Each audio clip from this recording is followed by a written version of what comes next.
Good evening and welcome to the Monday, February 2nd, 2026 meeting of the City of Worcester Zoning Board of Appeals. My name is Jordan Berg-Powers and I will chair tonight's meeting. This meeting of the Worcester Zoning Board of Appeals will be conducted in a hybrid manner with both in-person and remote participation. As a preliminary matter to tonight's meeting, I would like to confirm the board members and staff who are present. Board members, when I call your name, please respond in the affirmative. Board Member Abramoff? I am here. Board Member Cortez? Here.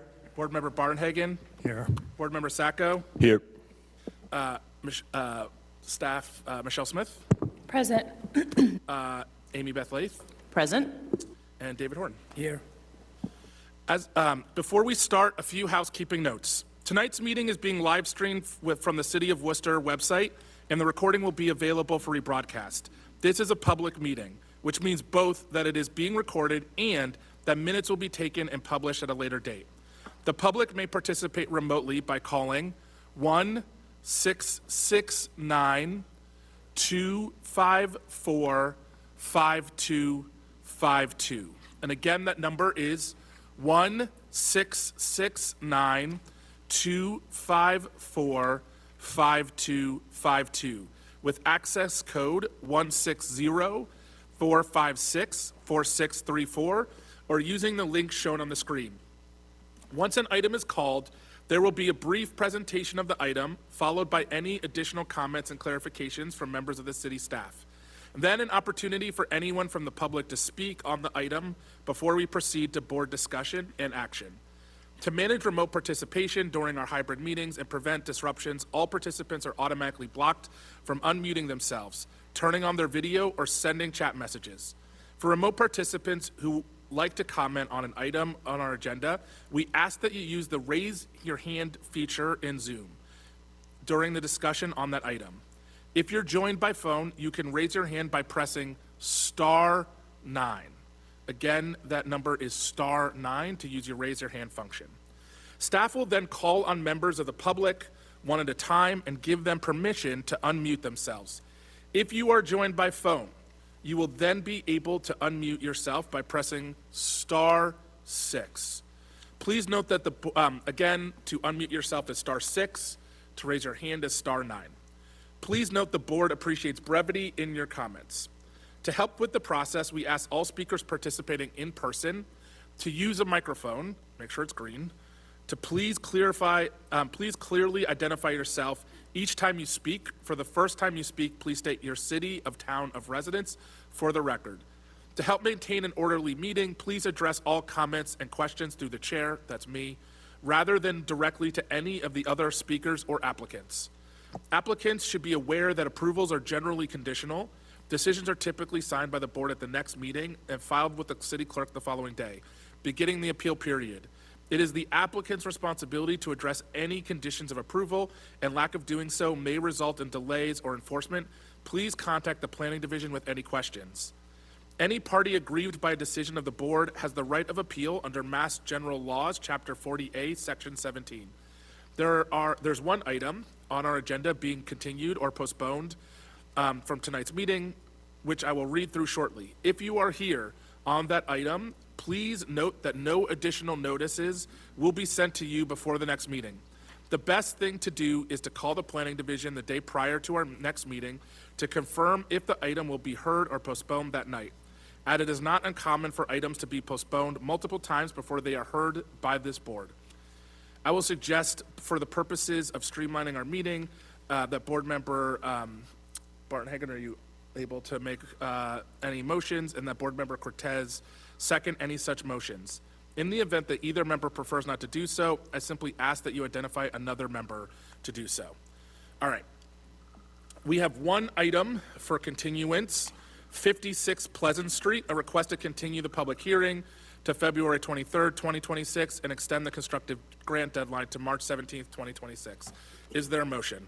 I'd like to make a motion to continue 56 Pleasant Street to the public hearing and constructive grant deadline dates as stated. Is there a second? Second. On the motion, Board Member Abramoff? My vote is yes. Board Member Cortez? Yes. Board Member Barnhagen? Yes. Board Member Sacco? Yes. My vote's yes. Okay, so if you're here for 56 Pleasant Street, please talk to the planning division about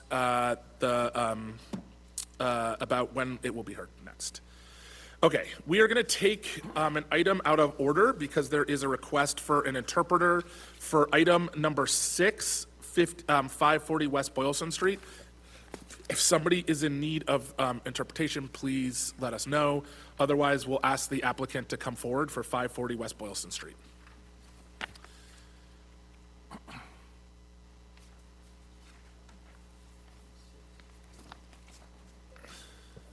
Item number 6. Yeah, we're taking item number 6. Go ahead, just state your name and city or town of residence for the record. Sure. Good evening, Mr. Chairman, members of the board. For the record, Matt Eckel, I'm an attorney with Fletcher Tilton on behalf of the applicant. Town of residence is Burlington, Massachusetts. With me this evening, we have Mr. David Guerrera from GPR Engineering and John Wipachowski from Town Fair Tire. The proposal, we're seeking to change a privileged pre-existing non-conforming use to a use of a similar nature in the RG5 zoning district to allow a motor vehicle service use. We're also seeking a special permit separate from that to allow this same use. The reason we're seeking these two different special permits is this lot is bifurcated by a zoning line. So we are in two different zoning districts, the BL 1.0 and the RG5. Overall, we're seeking to renovate a portion of the existing structure at 540 West Boylston Street, undertake significant site improvements, and operate their retail tire and installation facility at the site. Overall, the existing conditions, the lot is just over 67,000 square feet. You can see up on the screen now, it's a kind of Z-shaped, kind of Tetris-shaped lot. The zoning line goes kind of right down where that arrow was, kind of through the middle of the building. The existing building itself is just over 20,000 square feet. There you go. You can see the zoning line, how it cuts through both the parking lot and then the building as well. We're proposing to use a portion of the existing structure, again, to operate a tire retail and installation facility. By way of brief background, Town Fair Tire has been in business for almost 60 years and has about over 120 stores, mostly throughout New England. Its main business is the sale and installation of tires for passenger and light truck, as well as custom wheels, and they provide services that include wheel balancing and wheel alignment. We are proposing anticipated hours of operations of Monday, 8 a.m. to 7 p.m., Tuesday through Friday, 8 a.m. to 6 p.m., Saturdays, 8 a.m. to 4 p.m., and then closed on Sundays. I believe there might have been a reference to the hours of operation in the staff memo. The one change there was Monday being till 7, not 6 o'clock. The majority of the space that would be occupied, about 9,000 square feet of the 12,000 square feet we're going to operate in total, would be for this retail component. If anyone's ever been in a Town Fair Tire before, you go in, there's a waiting area if you're having your tires installed, and then there's a bunch of tires. So you can look at the tires, obviously, look and feel them, see what tires are right for you, and then purchase them, and then part of that service is to then have them installed. So the remaining 3,000 square feet of the building under this application would be 6 service bays. 5 of those bays would be for the actual installation of tires, and the remaining bay would be for alignments. It's important to note that Town Fair is different than a lot of other motor vehicle service or repair uses. They're not doing oil changes. They're not doing, fender benders. They're not getting out scrapes or bumps or anything like that. It is all the tires, the installation of the tires, and then potentially alignment. So the proposal does include, as I mentioned, 6 total bays. Those would be to the plan south. If you look at the plan here, we might have the floor plans that we can get to in a moment. I'll also note no customer vehicles will be stored overnight on the property. You come during the day, you pick out your tires, you get them installed, you then take your vehicle home. As mentioned, they don't perform any oil changes, repairs, tune-ups, shocks, mufflers, anything really other than tires. We are proposing 58 parking spaces. Currently, there's about 92 parking spaces, so a significant portion of this project is to those infrastructure updates. It's a very old parking lot that currently exists, so we'd be shrinking the drive aisles so they're more appropriately sized. We'd be reducing some of the impervious material down by about 9%, and therefore increasing the open space by about 9%.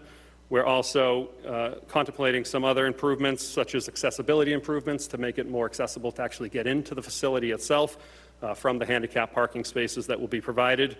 We're also increasing the landscape buffer areas, as well as providing plantings and approximately 11 trees. which we believe will enhance the pedestrian and neighborhood experience as a whole. So significant updates to not only the building to retrofit it for Town Fair Tire, but also to the site itself. You can see here, this is the landscape plan, so you can see the trees and kind of the larger circles being placed throughout the property, mostly around the edges of the property. We're also a number of plantings around the perimeter. There are some existing plantings kind of to the rear of our property, which I believe are on the next property over, and we won't be touching or affecting those at all. We did receive the staff memo, and 95 to 99% of it, we are fine with all the conditions. The one condition we'd like to discuss with the board is there was a recommendation for an additional 4 trees. Again, we're providing 11 trees. You can see where they're placed. I think in an effort to be consistent on the ask, staff is asking for those 4 additional trees. As you can see, we don't really have a whole lot of area to put them that would make sense. The only remaining spots would block existing signage, either for our property or the abutting property, or would cast shadows and loom over existing vegetation. So we would ask respectfully that the board consider striking that condition from the memo and from the decision. We do obviously value the open space and green space we're providing, and we think overall this is a significant upgrade to the site. I would also just note that there's one waiver referenced in the memo. I would also request formally that that's granted if the board sees fit. With that, I'll pause and take any questions the board may have. Thank you very much. City staff. Through the chair, this is Amy Beth Lathe for the Planning Division. For 540 West Boylston Street, presently on premise is a vacant approximately 20,049 square foot commercial building with 2 tenant spaces previously used for retail and an associated 98 space surface parking lot. The applicant seeks to renovate part of the existing structure to operate an approximate 10,828 square foot Town Fair Tire facility. Approximately 7,978 square feet retail and storage to support an approximate 2,850 square foot 6-bay tire installation center, which is a motor vehicle service use. With the secondary approximately 9,918 square foot tenant space to remain unchanged with a retail use. The applicant seeks to reconfigure the parking facility to provide for approximately 58 parking spaces, related landscaping, pedestrian infrastructure, and loading, and to conduct associated site improvements. The property is split zoned between the BL 1.0, which is a business limited zone, and the RG5, a residence general zoning districts. The requested relief is a special permit to extend, alter, or change a privileged pre-existing non-conforming use. The existing retail use is non-conforming within the RG5 zone. To extend, alter, or change a privileged pre-existing non-conforming use to a use of a similar nature. The existing use is privileged non-conforming because part of the site is located in the RG5 and the motor vehicle use is a use of a similar nature. And then to allow a motor vehicle use in the BL1 zone that is a use that is required to have a special permit. The applicant is proposing 58 parking spaces, 12 of which will be compact spaces, which is 20% of the spaces, which is compliant with the 58 spaces required by zoning, based on the proposed 14,800 square feet of retail use, which is calculated by 1 space for every 300 square feet, and 5,242 square feet of retail storage, which is calculated at 1 space for every 750 square feet. The applicant is proposing a total of 6 new garage bays on the south side of the structure, 5 bays for tire installation and 1 bay for alignments. The applicant is proposing landscaping improvements to bring the property closer to compliance with regard to landscape buffers between the parking areas and property lines whenever possible, and 11 new tree plantings, and reducing excess width of the drive aisles, resulting in a net decrease in impervious surfaces. The applicant already alluded to the hours of operation, and the applicant is not the building owner, so they have no knowledge of how the adjacent vacant tenant space will be used. So staff noted that only a continuation of the historic use is permitted, which was a retail use. Let's see. So the applicant is proposing many improvements to parking areas, including accessibility, narrowing the drive aisles, eliminated parking in the front yard setback, and installing the 11 new shade trees throughout the parking area to improve compliance with zoning requirements. While the proposal is a dramatic enhancement over existing conditions, it remains below the minimum requirements for landscaping with respect to perimeter shade trees and shrub plantings interspersed between shade trees along streets. And that's why staff is requesting the additional 4 shade trees to total 15 of 1 additional species to help increase canopy variety while still less than otherwise would be required. The applicant has indicated no changes to lighting, and staff would recommend that if any fixtures are proposed to be retrofitted, that they be replaced with dark sky compliant luminaires with full cutoffs, and that lighting be of a warmer temperature. And then, given the scope of work proposed, it is not expected that EV parking spaces will need to be wired, and Inspectional Services has indicated that the applicant will be required to provide a full code review to ensure that EV charging spaces are not required, given the changes proposed, and should consult with their architect to verify that EV spaces will not be required. And the last item that I have on here is the applicant proposes screening for the dumpster and tire enclosures with a stockade-style fence. Thank you very much. Okay. So again, since we took it out of order, if you're here for item number 6, 540 West Boylston Street, please come forward. Otherwise, if you are online, please use the raise your hand function. And again, you can use the raise your hand function if you're on your phone by pressing *9. There is somebody. Okay, go ahead. John, I have asked you to unmute. Hi, can you hear me? Yes. Great. Good evening. My name's John, and I'm a Worcester resident living on Vale Street as an abutter to the proposed location for the variance in question. My apologies for not being present for the meeting and for the forthcoming subpar conveyance of my message as I'm currently battling the flu. While I understand this variance to be in the same retail classification as previous variances that have been allowed, I disagree with the spirit of the claim. While previous variances were granted with a heavy leaning towards improving the neighborhood, the current proposal does no more than to oversaturate an already available community resource, which also negatively affects the livelihood of many locally owned businesses in and around the neighborhood. In addition, the addition of a 13th auto repair or maintenance facility on or around West Boylston Street, with this being the 5th location with tire service directly in its name, it's not only opposite of being beneficial to the neighborhood, but also comes with a proposed plan that has a direct negative impact to the neighborhood with added noise pollution. The residential classification of the property in question may not have stopped variances for retail businesses in the past. However, those businesses never came along with constant usage of air ratchet guns and other air ratchet tools ringing throughout the neighborhood every day except Sunday until 7 or 8 p.m.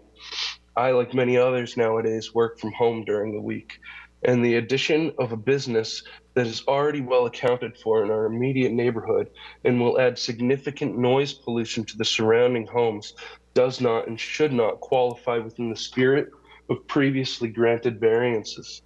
As a side note, within the past year, I was quoted replacement tires for my vehicle by Town Fair Tire in Auburn at over $1,200, and I was able to get the same tire work done with the same brand of tires at Meineke, which is adjacent to the lot in question, for half the price, around $550.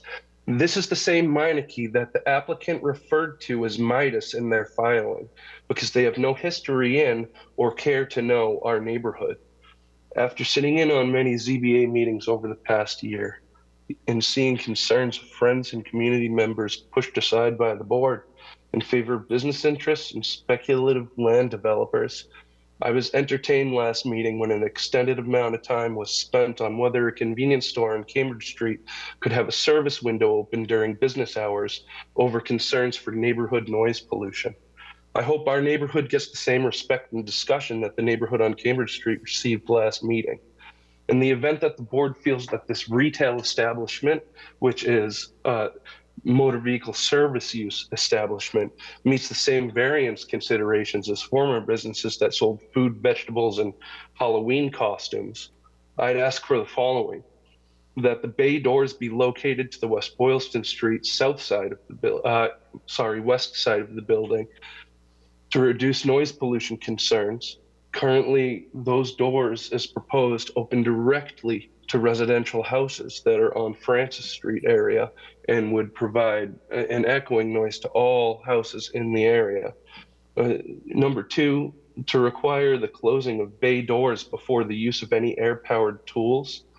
Three, that work does not occur in the parking lots when bays are unavailable. And four, that all sidewalks on all sides of the building are cleared of snow after every storm.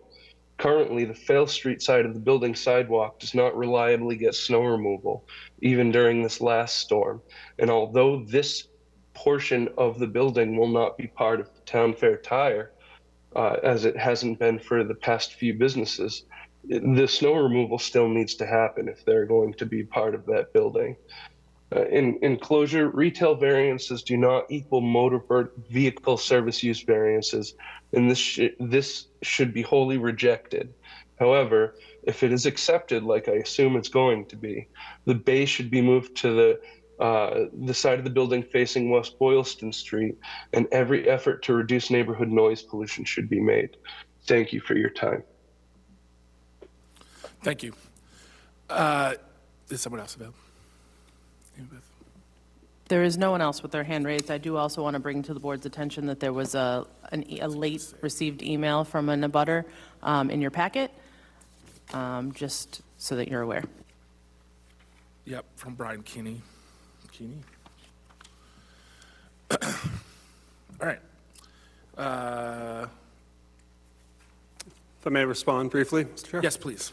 Just a couple of things. As mentioned, we've heard now a couple times the 13th motor vehicle repair. We do think we differentiate ourselves by focusing solely on tires. This is not gasoline.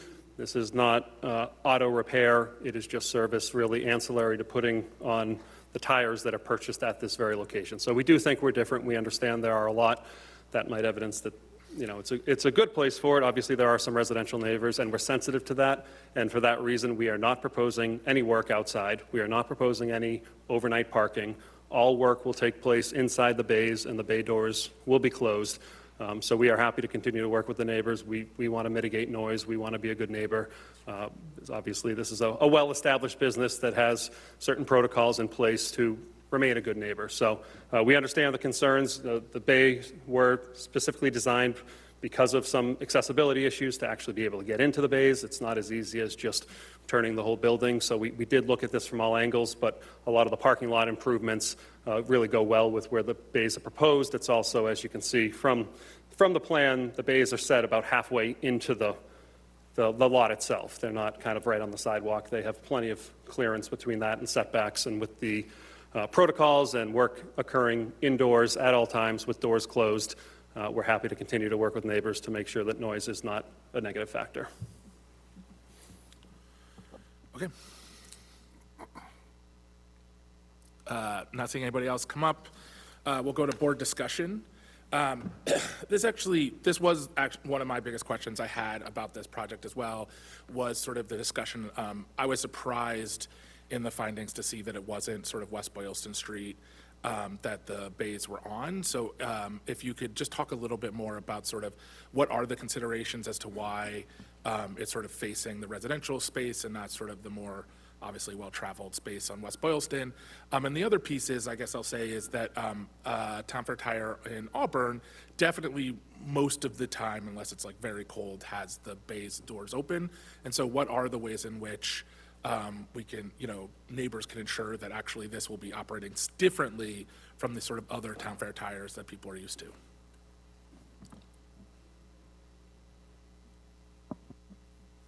Yeah, so I'm John Wipachowski, Fort Town Fair Tire, Woodstock Valley, Connecticut. That's where I reside. As far as the noise, the air compressors nowadays you can actually have a conversation next to them. They're no longer the loud piston type, they're rotary type, they don't make a lot of sound. The bays have to face the west because it's just that the way the building's constructed, we have to enter through the west and actually have to have a ramp to get up in. There's not enough room in the back because it's a narrow drive lane, and to put them on the, I guess, would that be is that the north side? It's. Yeah, it would obstruct all the parking, and it just doesn't work for our typical layout. So they can't enter the front. There's a height issue. On the side, the west side, there's not a height issue to get the bays in. And as far as the doors being closed, I mean, we can definitely close the doors. We can have them automatically closed, if we have to. Okay.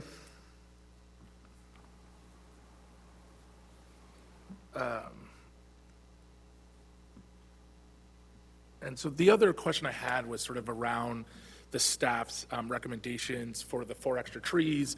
I see that you've sort of put some buffers in the back and also it looks like a couple of trees. Can you just walk through what are the buffers on sort of the side where the where the bays will be open, sort of back, yeah, sort of the back of the parking lot. I don't know, I can't see north or south in here, but.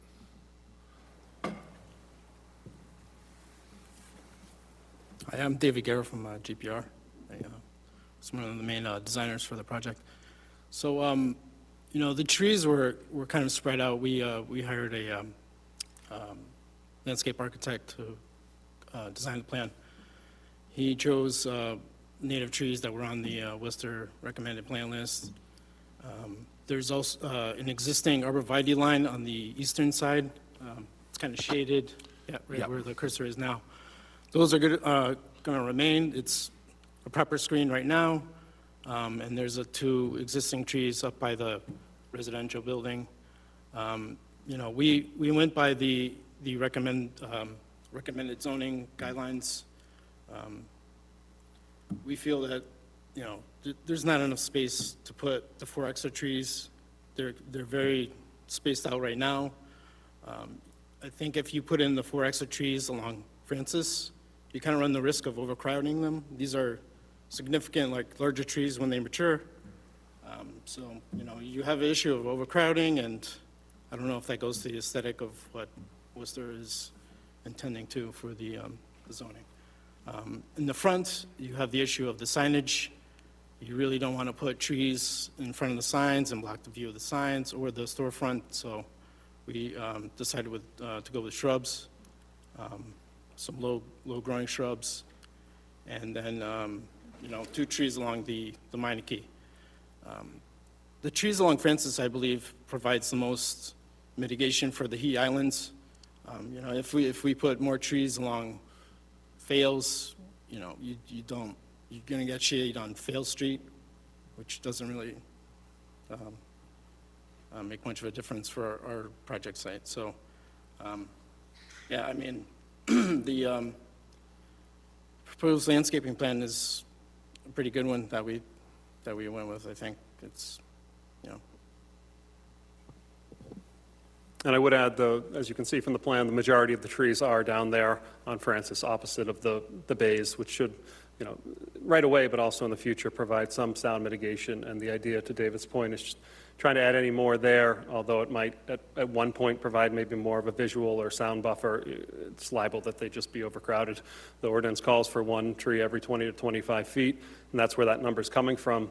And we do front on 3 different streets, but as you can see up at the top, the building's right on the property line. There's nowhere to put trees there. So we thought this was the best way to space out the trees, really enhance the lot, and enhance the property, and also mix in some plantings as well to provide, to beautify it, but also to provide some sound mitigation. And that's kind of where that plan came from.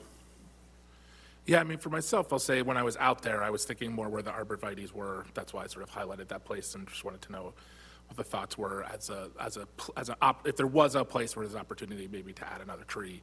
It seems like that would be the place, based on the plan and having been out there. So that's why I asked about it. Obviously, we don't want to dig up well-established plantings. Right. All right, I will leave that. I guess for the board members, I think for us to consider are sort of the public comment and the staff recommendations around 4 additional trees and sort of the location of the bays themselves. I'm interested to hear what other board members are thinking about those. I have, I would say I'm sort of I definitely am hearing the neighborhood's complaints about having, using a special permit for motor vehicle, which is different than just sort of a normal business. And on the other side of it, we do tend to not tell people how to use their spaces. So I'm sort of many minds about this at the moment, so I'm looking forward to board discussion. Board Member Bromoff.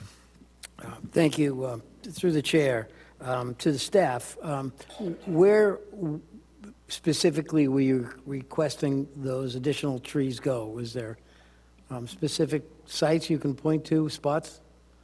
Sure. I'm going to ask Michelle to assist if I miss the spaces that we had talked about, or she can jump in. Sure, through the chair, given that so many plantings have already been provided, staff was letting the applicant make those selections. However, I think there are 2 locations in the southern parking lot within the 2 kind of landscape islands that naturally provide for an opportunity for planting. And then in the T-shaped configuration in the front lot also affords itself nicely to provide without changes to the physical infrastructure that's being proposed. There's also potentially on the kind of triangular corner by the Meineke location there, potentially another opportunity for a tree without making further modifications. They could also provide them additionally along the street, along Francis, or in any of the other locations. Our understanding was that they were trying to preserve sightlines for signage. There are 3 existing signposts along West Boylston Street, which is why they're not proposing trees along the street edge there, which we would typically look for.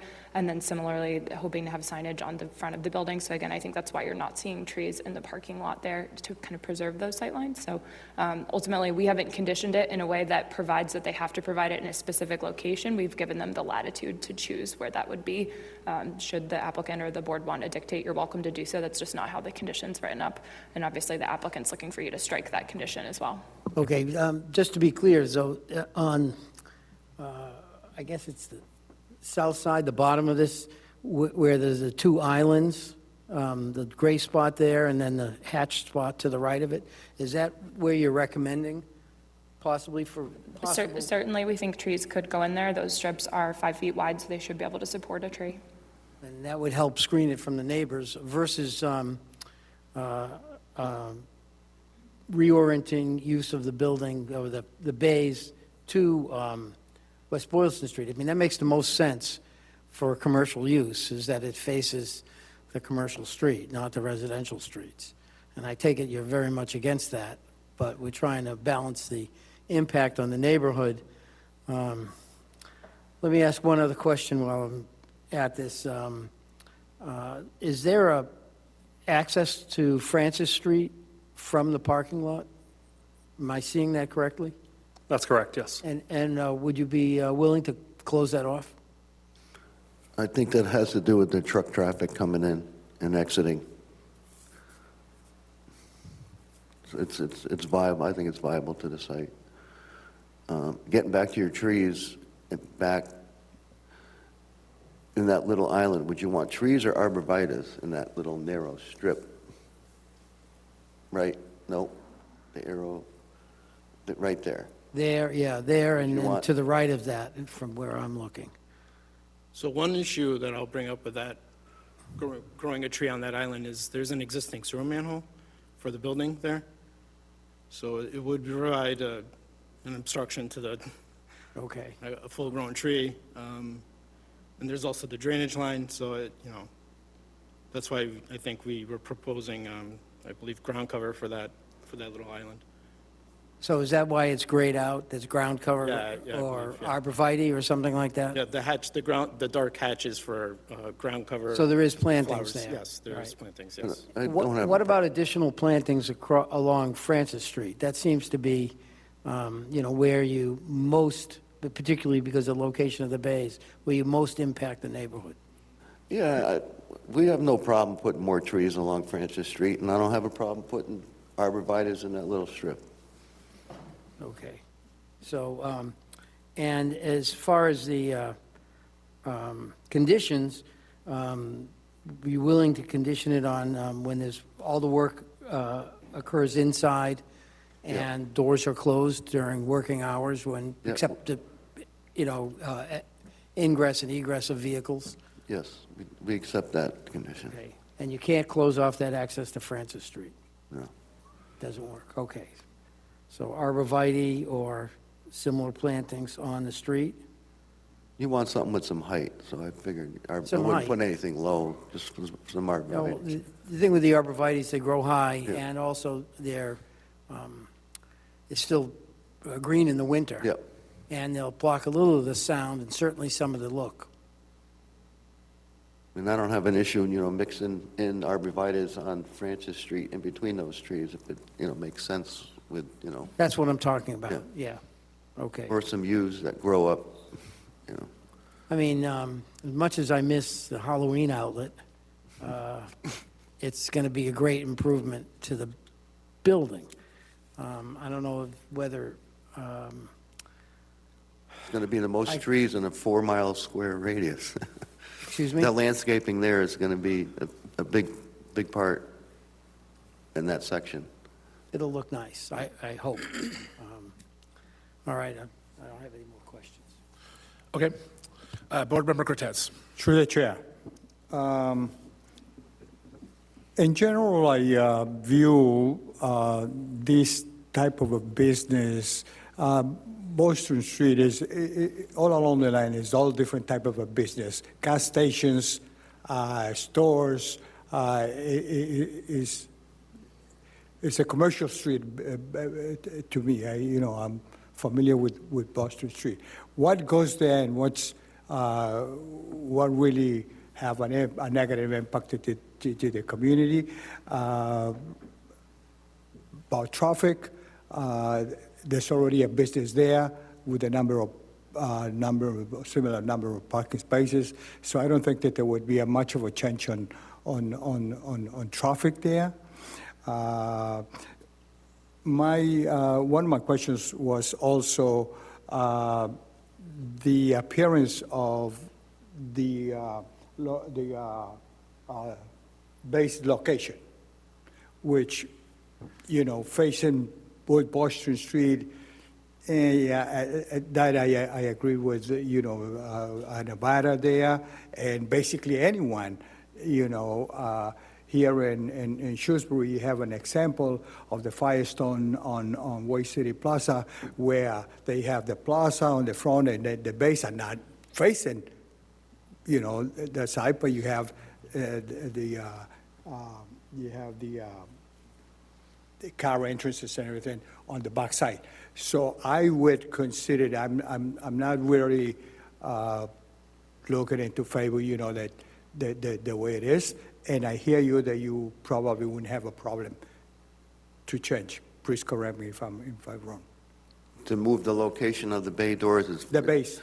We looked at this building 100 different ways, and that's really the only way the bays work for our business. They can't be located anywhere else in the plaza. Is that what you mean? Yes. Yeah. So what you're saying is, in response, what you're saying is that there is no way, no means, other than cost or whatever, to move it on the side. Yeah, because if they get anywhere in the front, you have that drive lane, which is almost it's a fire lane, and you have cars pulling in and out of that. And the cars being on the west side, there's no internal problems with traffic flow. It's all kept to the west side.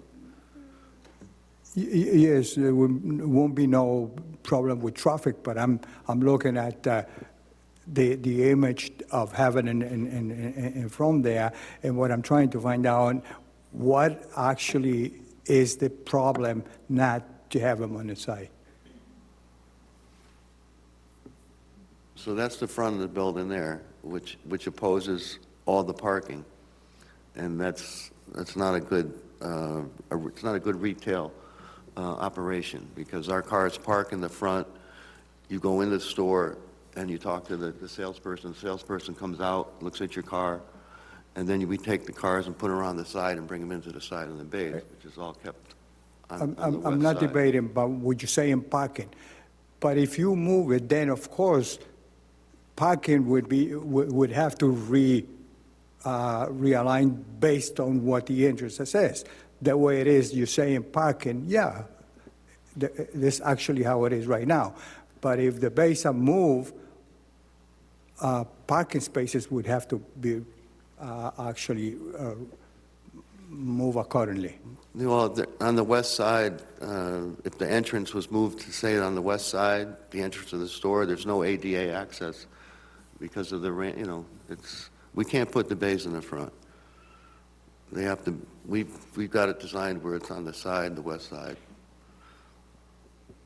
I hear The only your thing I answer. can do to make the bay doors look nicer is make them all glass, so it looks like a storefront. Okay, I made my point, and for the rest of the board to, also consider and see where we go with that.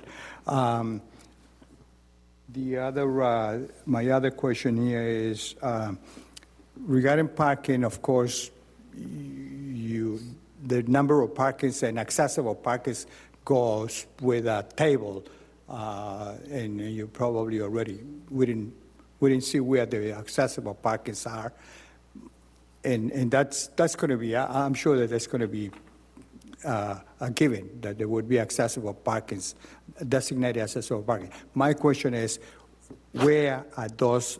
How many of those, which are based on the table, but where are they located, the accessible parkings? So through the chair, if you look at the cursor, it's kind of towards the top. There's 3 spaces there. We're reworking the crosswalk, so to speak, or the grading to make them actually accessible. It's not as accessible a building right now as it should be, so that's part of the improvement. So towards the top left of the site, the proposed accessible parking spaces, and then you'd cross over kind of in that hatch line and then be able to access the building from the front there. I see that And again, picture. the other issue with, the questions, and we hear the idea of the bay, and if we had a deeper lot, I think it would work better, but the geometry of this site, again, having this kind of, block Z site, really, that's a pinch point, that's a pinch point right now where the front of the building is and where those parking spaces are. It's too much going on there to have that. And the bays fronting there, that's the one place to go from kind of the top to the bottom of the site. So I think the geography of the lot plays into that. Also the fact that the accessible area, which you mentioned, Mr. Cortez, brings you into both locations as well now. There are two tenants, 2 storefront locations here. So that kind of funnels all the accessibility there. So there's kind of a number of reasons that did go into this. And again, we are happy to continue the mitigation of, additional plantings, but it does kill the project to try to rework the bays. It just doesn't work. Yeah, I won't be worrying too much about a big code inspection, which looks into accessibility parts. When they come back to look at it, if there are any problems, they would. Absolutely. And that's, again, part of this overall project is cleaning up the whole site and improving accessibility. So we are complying with the number of spots and the grading to get into the building. We're talking about a retaining wall here. Is that retaining wall would have a type of a fence on top, or just? The retaining wall will have a guardrail or a fence on top, yeah. Thank you, Mr. Chairman. No further questions. Thank you. Board Member Barnhagen? Thank you, through the chair. I think as far as the type of business, I don't think, I'm of the mind that we shouldn't be telling people what to do with you know, if there are a whole bunch of competitors in this area, that's a business decision to make. And the zoning, you know, it's a non-conforming use, but it's within this zoning district's ability to have this kind of business there. So I think that answers that question, at least for me. As far as the configuration of the bays, I think enough has been discussed here that I'm happy that the applicant has described for us the good reasons why they cannot face it towards Boylston Street. And again, I don't have the expertise to tell them that that they are doing that wrong. I think they have come to the decision that the bays have to be on the south side. And I'm okay with that as well, even though it does face a residential street. So I think the compromise here is to make sure that there is enough screening and vegetation on that south side between those bays and the street, Francis Street, that there's be enough soundproofing and visual proofing. And also, I think, I think the board, if everyone's willing to do this, we should come with some perpetual condition about the bays being closed during business hours while operations are being undertaken in those bays. I think between those two things, I would be okay with approving this. But I'm not sure how many additional trees, or whether we want to say trees or arborvitae, or how we want to handle that wording-wise. I'll leave up the future discussion with the board, but for myself, that's what I'd like to see. I don't have any other questions or anything. Thank you. Okay, thank you. Board Member Sacco? Through the chair, nothing new to add here. I am on the same page with the rest of the board as far as the blockage on Francis Street. Other than that, no problem moving this forward. Thanks. Okay, it seems like there's some consensus on the board. I'd like to take up Board Member Bardhagen's suggestion and see if people have some solutions to the wording around the trees and or adding a perpetual. I think we actually have I've now lost it. Here it is. We have.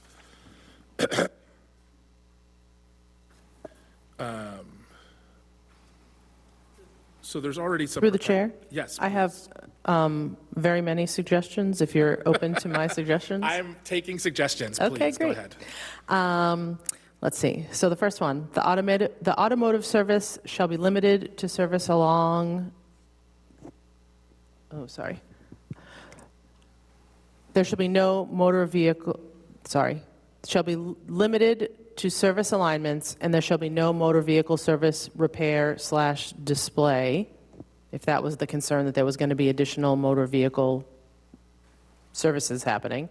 Motor vehicle service shall be conducted entirely indoors. Absolutely no outdoor service display shall be permitted.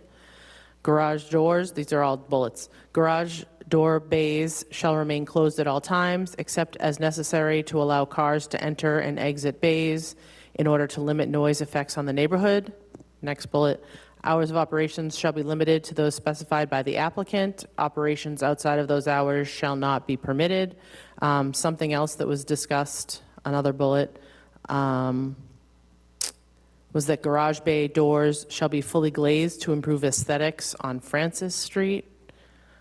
And then something else that I forgot to mention is that another approval that's going to be needed by the applicant is because they are proposing drainage and grading changes to that side where the bays are located, they are also going to require a parking plan approval through the planning board. And I'm not sure if Michelle has anything else that she wants to add. Through the chair, I would just be cautious too, related to the changing the doors to glass. I don't know if there are any noise attenuation impacts on that. If you were to go to something that's sort of more aesthetically pleasing to try to address Mr. Cortez's concern, I just don't know how well the glazing is at attenuating noise. So if that's a concern that you're also trying to temper for, just something to kind of consider and balance. But otherwise, I think Amy Beth covered the things that I heard you all discuss. Related to the additional trees, it sounds like your preference is to see trees along Francis Street, so you could add that, to specify that, and rather than doing just arborvitae, you could choose to do something that's evergreen, so that gives them an option of different, evergreen species. Right now, they're deciduous trees that they have specified there, so that would give some variation, but also, allow them to do something that maybe is a little bit more robust than just a arborvitae, something like a spruce or something along those lines. Through the chair, I believe we discussed that and agreed to plant between the trees along Francis Street some kind of evergreen greenery. Is that correct? Yeah. Okay. We can do. Can I ask, There's one- yews, there's all sorts of. One other thing, is it possible to put a sign facing the parking lot, right turn only, on Francis Street when you're exiting? Sure. I think that'll help mitigate some of the traffic in the neighborhood. Who knows who's going to obey Well, it? Unless the neighbors. Come to get their came to our tires done? business, want to go home, from there. I'm sure they'll just They'd do it have to go anyway. all the way out and back. I think they'll probably just do it. Yeah. Okay, that works for me. I think the only thing, just to finish up here, I would say, George, if it's okay with you, I would rather us privilege keeping the sound down than the aesthetic for Francis. So I guess if it's okay with you, I'd like us to encourage that the bay doors that keep the sound in the best, and if I and definitely would go along with that. and any sort of things Sure. to make it look Yeah, better. that makes and sense. open. Okay. Oh, not glazed, just Not- I think- thicker door. Yeah, thicker door. I think we'd preference in this case something to make sure that the sound keeps in. Yeah. Okay. In that case, it sounds like I don't think we need to rehash, unless you have them all of the suggestions, but I will take a motion unless there's further conversation people would like to have. Through the chair, can we just get clarification on exactly the trees? Do you mean trees or shrubs, or you don't care which it is? Like a yew is going to be something that's more like a shrub than a, tree. So just for our benefit, so that right. And after through the the fact, chair- there's not a misunderstanding. Because right now, there's condition 1B, which the applicant has decided wanted to be struck initially, but now we're not striking it, we're amending it though, but we have to know what we're amending it to. Unless we just want to keep 4 additional minimum 2.5 caliper deciduous shade trees, and they can decide wherever they want to put them. I think we want to privilege them on Francis Street, so I think we want to amend it. Go ahead. Well, I was going to say, on Francis Street, if, in addition to there's 2, 4, 6 trees there, between them, or even replacing them, I don't know if I want to do that, I don't think we want to do that. but between them, or evergreens that are going to grow up, not little shrubs, but that will, Or a nice you know, hedge, a nice screen. tall hedge, nice hedge, in Hedge. between.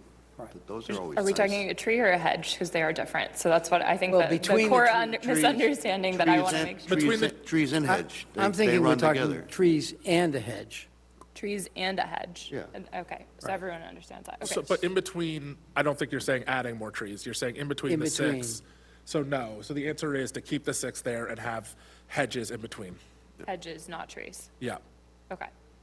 So Hedges and evergreen, trees. so we're striking the Evergreen. trees and you're adding a condition related to installation of evergreen shrubbery interspersed along Francis Street. Correct. Okay, thank you. We're clear. All right. In that case, I will entertain a motion on to close the hearing. I'd like to make a motion to close on 540 West Boylston Street. Is there a second? Second. Board Member Abramov. My vote is yes. Board Member Cortez. Yes. Board Member Barnhagen. Yes. Board Member Sacco. Yes. My vote's yes. Is there a motion on 540 West Boylston Street? I'd like to make a motion on 540 West Boylston Street for a special permit to extend, alter, or change a privileged pre-existing non-conforming use. A special permit to extend, alter, or change the privileged pre-existing non-conforming use to a use of a similar nature, and a special permit to allow motor vehicle service use in a BL 1.0 zone with the staff conditions and the memo on page 4 of 9, with 1B amended as discussed, and with a new perpetual condition about motor vehicle service being, remaining indoors and with the bays, sheltering noise from the neighbors. And the waiver as requested by the applicant. Is there a Mr. second? Chair, apologies for, I just wanted to clarify the timing, the one discrepancy. If we're going to adopt this as word for word, the Monday, it says Monday through Friday is 8 to 6. We were seeking Monday just 8 to 7, the one discrepancy in timing. Okay. If the board could consider that, And we'd and appreciate with it. the hours of operation as stated by the applicant. Through the chair, did you also want to add a revision to require a right turn onto Francis? Yes. Yes. So a sign for right turn. Okay. So we have And hours. signage on the Francis Street exit. Got it. So Right turn hours. Just to be clear, this does include doors closed during working hours, except no outside work, and the extra arborvitae, that's all included in this? So. Yes. Yes, okay, thank you. Yeah, so we have, I'll just read it again. So the automobile service shall be limited to service alone. There shall be no motor vehicle repair or display. Motor vehicle service shall be conducted entirely indoors. No outdoor service or display is permitted. Garage bay doors shall remain closed at all times except as necessary to allow cars to enter and exit bays in order to limit noise effects on the neighborhood, and that the hours of operation shall be as specified by the applicant, with the modifications specified here related to Monday being till 7 p.m. Any operations outside of those hours shall not be permitted. So that would sort of address the uses. Then we have the right turn only restriction to Francis and the change of B to interspersed evergreen shrubs along Francis, in addition to the trees shown on the plan. I think that's all of it. All right. Is there a second to that motion? I do second the motion as stated. On the motion, Board Member Abramoff. My vote is yes. Board Member Cortez. Yes. Board Member Barnhagen. Yes. Board Member Sacco. Yes. All right, my vote's yes. Next up, we're going back to. Thank you very much. Thank you. We're going back to item number 1, which is 172, 174 Shrewsbury Street, and I'd like to thank the interpreter for your service. Thank you very much for coming. Good evening, Mr. Chair, members of the board. For the record, Mark Borenstein. I'm an attorney at the law firm of Prince LaBelle here in Worcester, representing the applicant. It's been almost 2 months since we last appeared before you with respect to this particular project. If we've got a short slide deck just to kind of run through, just to refresh folks. So this pertains to the existing historic brick building on Shrewsbury Street at 172, 174 Shrewsbury Street. The applicant is seeking to renovate the existing building to provide 44 residential units. The applicant is proposing to add 2 stories to the 1-story addition in the rear that you're seeing right there. We've got some renderings of what the building will look like once it's built out. So that's a side view from East Park. This is the rear entrance. So as a reminder for the board, there's an entrance from the parking area in the rear, and there's also a entrance at the front on Shrewsbury Street, which would actually be the main entrance to the building in accordance with the CCOD design guidelines. You can see right there in the left corner there. Some of the modifications include also adding a window to the right, which will replace an existing door. These modifications to the facade of the building were done in accordance with communications with the preservation planner for the city of Worcester. So we still have not appeared before the Historic Commission, but that would certainly be required in addition to applying for site plan approval and a IZ special permit. As a reminder for the board, this particular project would be an eligible development. We are proposing to meet the inclusionary zoning by providing additional affordable units at greater levels of affordability than what is actually required to make it an eligible development. The board will recall that kind of the 2 points of discussion at the last meeting and why we sought the continuation related to comments from the neighborhood related to the off-street parking. The applicant is proposing 17 off-street parking spaces for the 44 residential units, seeking relief through a variance, but also relief through the IZ special permit. In our discussions with the board, it was recommended that we meet with the neighborhood to talk about the off-street parking, because that was a concern that the neighbors raised, and the board thought it warranted additional discussion. We met with the neighborhood association. We offered up to the association, said, if folks are aware of opportunities for leased off-street parking, please contact us. Please tell us their names. The applicant is happy to lease off-street parking to further provide additional off-street parking for purposes of the project. That being said, I would assert for the board that we have a traffic impact assessment for the development. Given that this is in a very transit-rich economic corridor, The expectation is that all those additional parking spaces would not be needed, but would generally be required under the zoning ordinance, and that the access to Union Station, the great facilities of pedestrian connectivity in the neighborhood with different businesses and restaurants, and also bus stops would provide additional opportunities for a multimodal transportation opportunities for folks. So after meeting with the neighborhood association, we only had one particular property owner reach out to us offering parking. That property owner was willing to provide 5 parking spaces at a pretty significant cost, which was not financially feasible for the applicant. So at this stage, we do not have any additional off-street parking to lease for purposes of this particular project. Separately, the applicant conferred with their commercial loan broker to evaluate whether or not they would be able to finance a mixed-use building. And so the recommendation previously, or the discussion previously related to converting the front of Shrewsbury Street into a commercial unit, the broker indicated that there would require more equity. There would probably likely be higher interest rates, and ultimately it would be much more difficult to finance this project if it was a mixed-use building. As a reminder for the board, the applicant is proposing, maybe go to the next slide, please, Amy Beth. That amenity space on the ground floor. So the board will recall that we are seeking a variance for the front yard setback, in that the CCOD requires a front yard setback if you have ground floor residential units. So although there aren't ground floor residential units directly on Shrewsbury Street, which is the intention behind the CCOD provision, in addition to creating a vibrant and walkable space, we are still meeting the purposes and intent of that by not having units directly on the street. We'd also just highlight the fact that this is a historic building. We're not able to provide large glossy windows, as you might see in other areas of the CCOD. That being said, the amenity space will provide a more active space. So as folks are walking by, they'll see that activity in that amenity space. So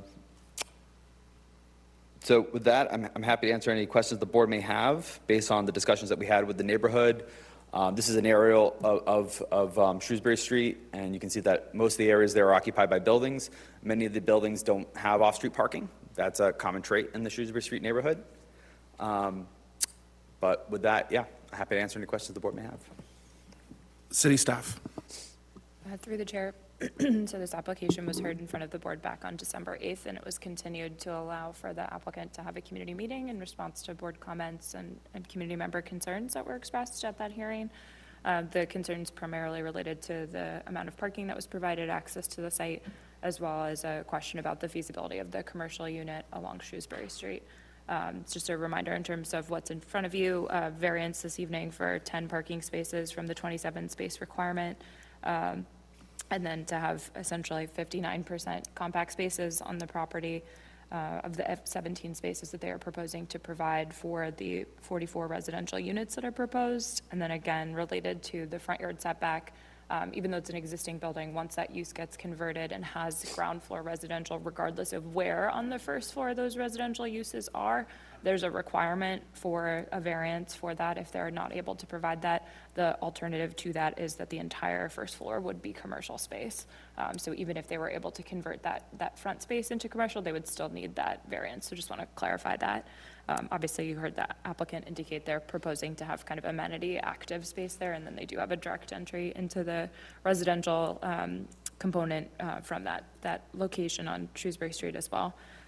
Happy to talk through in terms of parking, the options like we discussed last time. Essentially the way to solve for that around the variance would be providing off-site parking, which sounds like the applicants explored, or an alternate would be changing the number of units in order to deal with that. So those are the sort of options for like alternatives. Thanks. Okay, I'm guessing there's some public comment. So if you would like to speak on 172, 174, please come forward and just state your name and city and town of residence for the record, and just make sure you speak into the green microphone.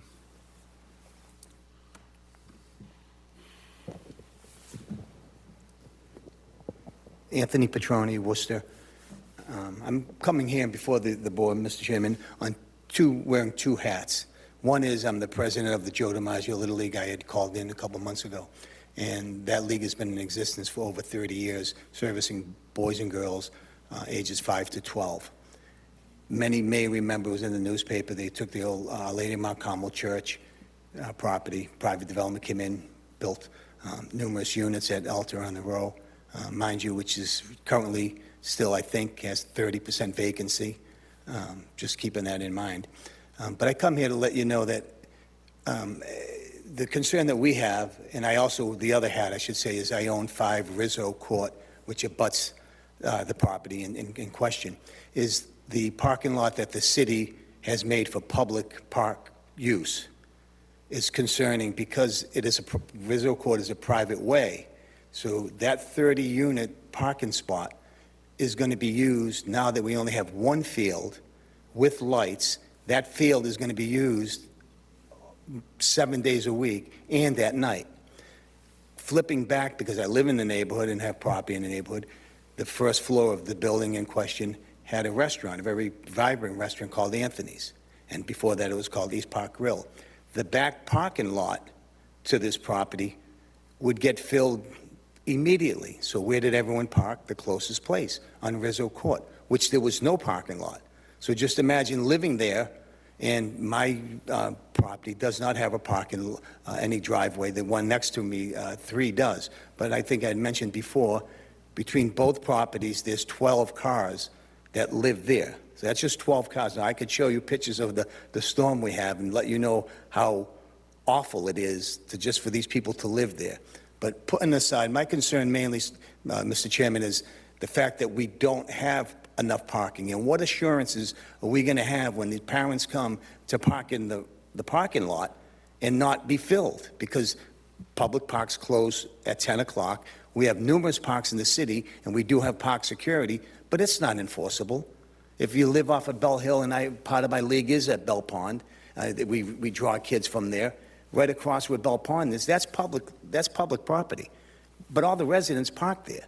It's not enforceable. So cars that are going to be in that parking lot are going to be from the building. I mean, it's just common sense. 44 units, to me, 27, and I just respectfully disagree that you're not going to have one person having a car in 44 units. So I think that the number was short from the beginning. And I'm not saying I'm objecting to this project, because that's not what I'm here for. My concern is, how do we assure that people that live there, I have handicapped people, as I said, Mr. Chairman, before, that live on the first floor. Where do they park? And where do the people come to play baseball and watch their kids play? Because that lot is not for the businesses. It's supposed to be for public use, 30 spots in that lot. And, you know, matters right now, like I said, on the phone, I could show you that the city on the lot, when they made the parking lot, they took 7 spots outside of the parking lot and made it for diagonal parking, but again, with the stipulation for park usage. Right now, the lot is closed, so it's not being enforced, but that's what people are paying. I don't know what's going to happen come the spring, where the people are going to park, and those are the people that live there. Never mind that this field will be used 7 days a week, hopefully, and at night. So that's my concern to the board, that I hope you keep in consideration that there is no parking. The attorney just mentioned that he couldn't get parking more than only 5. So that goes to show you the restriction that is down in the neighborhood that people are going to park. Now, I know that if I was paying rent, even $1,500, $2,000, and I come home after work at 11 o'clock, I'm going to park at the closest place I can. And if that means on Rizzo Court or in that parking lot, I'm going to do that. So I just hope that the board will keep that in mind, that the families that live there, and that the families are going to have to play baseball and watch their kids play, where are they going to park? Thank you. Thank you. Just state your name and city and town of residence, please. Good evening, Diana Biancaria, Worcester.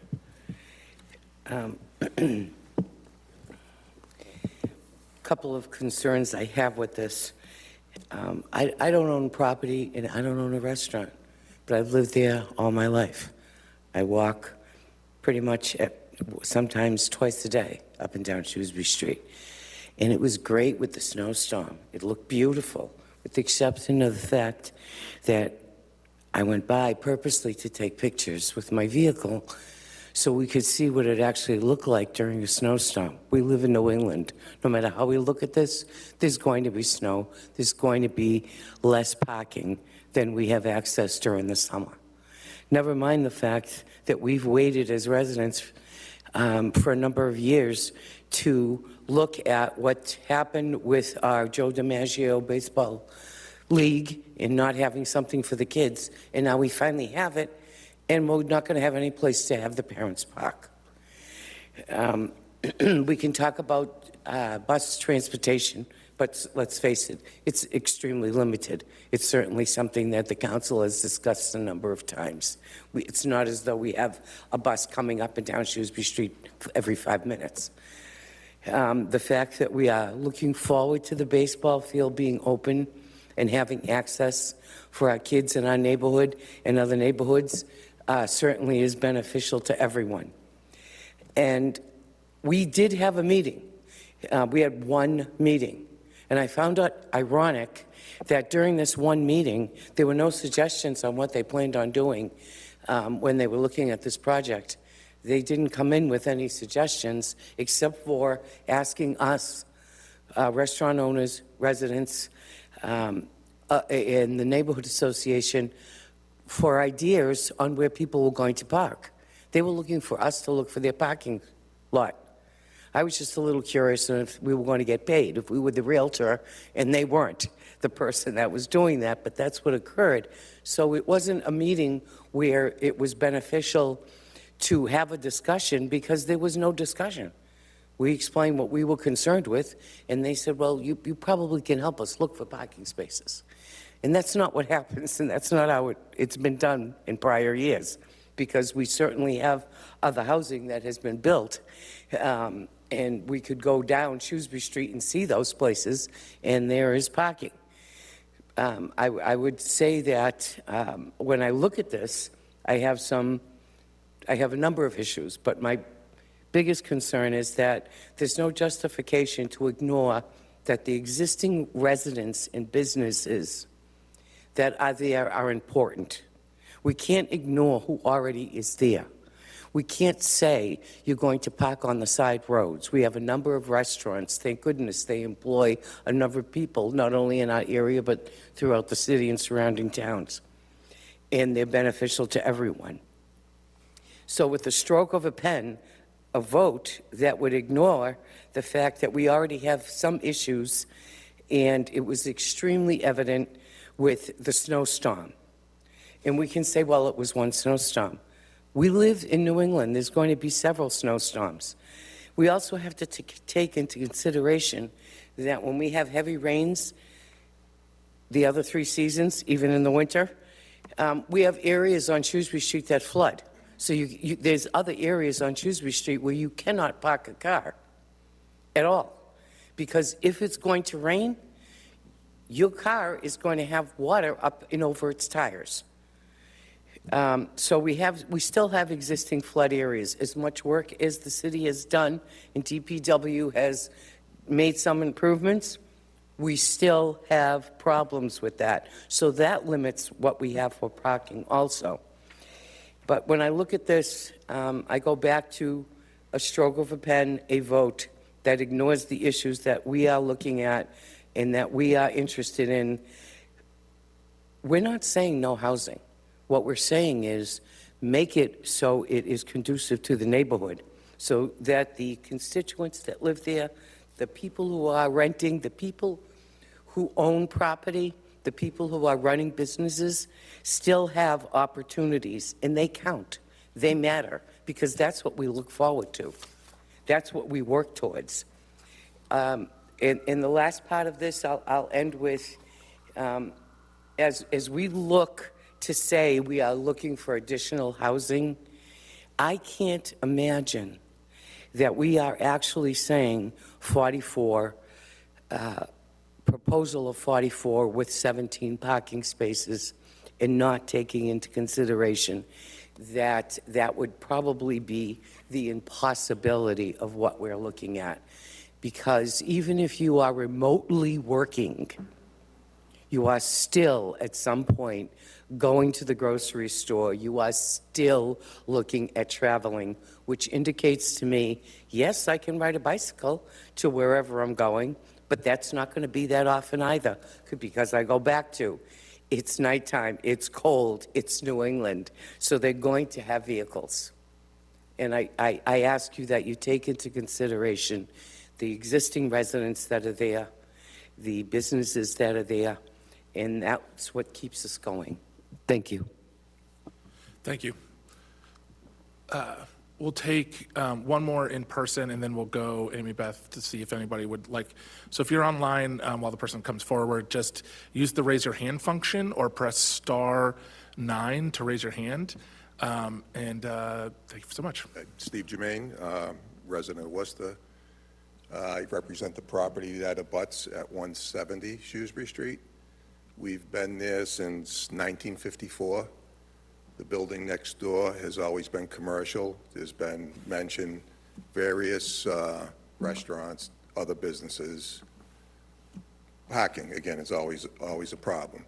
So I don't want to beat a dead horse, but you're talking 44 apartments. If you think 44 apartments is even going to have one car, you could have anywhere from 44 to 88 cars. People could have two. People live together, two cars. That area, you have the train station down the end of the street. The people that live across at Mount Carmel, Alta, they thought, oh, we're going to get people from Boston, going to come in, take the train. This is Worcester. People aren't walking up to the train. They're not taking a train to work. They're not taking a bus to work. They're taking their vehicle if they're working outside of the home. So it's going to be a real burden on the neighborhood with that, and then with Joe DiMaggio coming in. And I believe the former owner has a lawsuit against the city that's still pending. I think it's out for appeal. That his lawsuit was that the street was too small to hold the traffic for Joe DiMaggio. I'd have to have Anthony come back to comment on that, because he would know more about it than I would. But how can you, if the former owner says it's too narrow to put anything there, how can you approve putting 44 units there? It should stay commercial. Nobody's against it. It's always been commercial. Our building has been there before, longer than we've been there. So we've been there for 72, going on 72 years. And if it was appropriate for apartments, somebody would have done it over the last 72 years. It's just a bad spot. There's no room to put housing in there. I don't know, Anthony, if he can defer more towards the issue on that litigation with the city over the street. Thank you. Thank you. If you'd like to come up, you can. There's no requirement to do so. But before you do, I just want to make sure it looks like no one's online. Okay. If anybody else would like to speak, you can speak again, or if anybody else would like to speak, you can come forward. I'll ask that you be brief since you spoke before, but please do just state your name again for the record. It'll be real quick. Again, Mr. Chairman, what Steve was just saying that. Just state your name again real quick. Sorry, Anthony I apologize. Petroni, sorry, Worcester. Just to let that be known that is, and I did have a lawyer look at it, and it is still pending. So Mr. Palmieri's lawsuit, he had hired Don O'Neill to look at that. So I know Mr. O'Neill said he could give better detail on that, but it is still pending. The judge has not given his appeal decision yet, so thank you. You should definitely not do that. Thank you very much. Thank you. So can I respond, Mr. Chair? Yes, please do. So I appreciate the neighbors' comments. They were at the last meeting, and they were at the neighbor outreach meeting. I appreciate them taking the time to provide that testimony. I would say I strongly disagree with the statement that this is a bad place for housing. I think this is an excellent place for housing. I think that, as we look at the development of the city and we think about where we want density, we want it in places like Shrewsbury Street. We want places that have commercial activity. We want to have places that we can walk to that are near transit. And so when we think about the next plan and what we're trying to implement as a city, this is exactly it. Now, I recognize that parking is challenging on Shrewsbury Street. No one's doubting that. And I appreciate the comments about the prior use of the building for a restaurant, because when I think about a restaurant, that's quite a bit of traffic, people coming and going. And it reminds me of the fact that, and this is in the materials, the off-street parking requirements for that building to be a commercial use is the same as the expanded building. So if we did not have those 2 extra stories, the off-street parking requirements would be the same for our proposed residential use. So just think about that. So we understand that parking is a challenge. There were people coming and going for years in this Anthony's restaurant, but somehow businesses were able to function. We were able to go on. Now, I recognize there's additional density, things change, but I think that the statement that somehow these additional residential units are going to somehow upset the equilibrium of parking in Shrewsbury Street is a bit of an overstatement. I would also like to note that the applicant is happy to support any enforcement efforts that are needed with respect to the parking area for the park, the Joe DiMaggio ballpark. We're not seeking to use that parking area. To the extent that we can, speak with DTM and support that, we're happy to. We're not looking to prevent kids from playing baseball or having families enjoy East Park. To the extent that it's permissible, we're happy to assist the abutter regarding efforts to have accessible spaces for his residents. That seems like an excellent idea. In terms of drainage and access on Rizzo Court, this project would require approval by the planning board.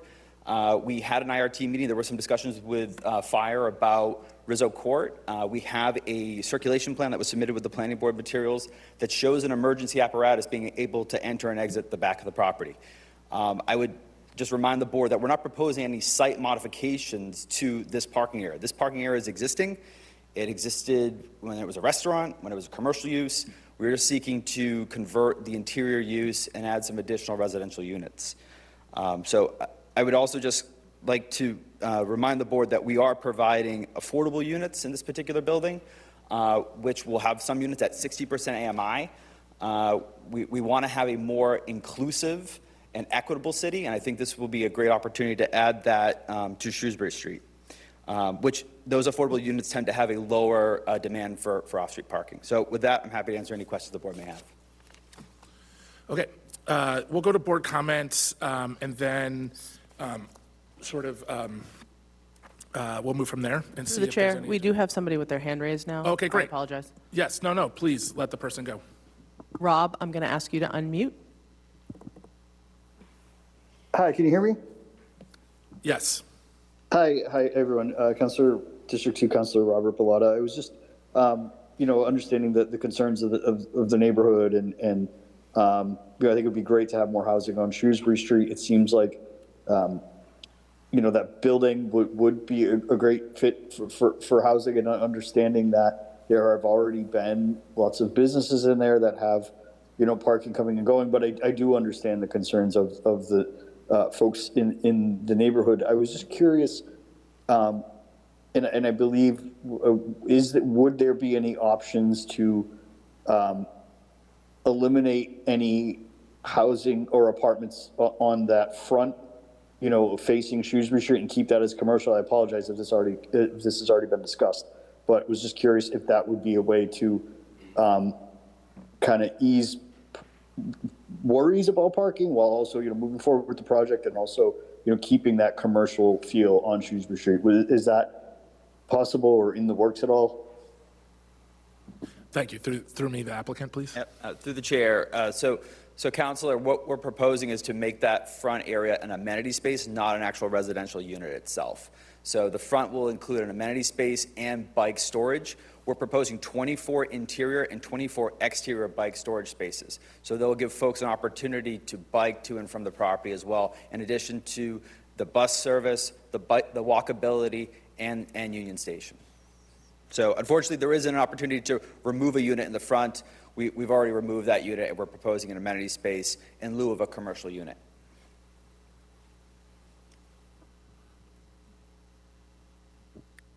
Through the chair, he muted himself Okay. again, so I'm going to see if he wants to unmute. Yes, I did unmute. It wasn't letting me. Thank you. Is there any way possible to keep a commercial space where I know there was a barber shop there before? It would be great to continue to have that, commercial continuity along Shrewsbury Street there, and opening up a space for, more local businesses. Is that any way We'll have an answer for you. My suggestion is to not mute. Go ahead. So through the chair, we're currently, we recognize the desire to have that commercial unit. As I mentioned previously, the applicant conferred with their commercial loan broker to see if it would be possible to finance a mixed-use building. It would be, as folks know, it's difficult to pencil these developments in general. It's even more difficult for them to pencil a mixed-use development. I would note, though, that I spoke with the architect today, just evaluating this particular space, because I knew it's such a touch point. And given that the floor plan is fairly open, if in the future there is an opportunity for a tenant to come forward, and depending on what the zoning requirements are, the space could be converted into a commercial unit. All we would have to do is convert that new window to a door, and that could be a commercial space in the future. I would just note for the board that I represent quite a few property owners in the city of Worcester that have a lot of empty commercial space on the ground floor. I recognize the planning's initiative that we need to have ground floor commercial, otherwise if we don't provide for it, we will never have it. This provides an opportunity for us to kind of have this stopgap where we're providing an amenity space now, but it could lend itself to a commercial unit in the future, depending on changes in ownership or industry conditions.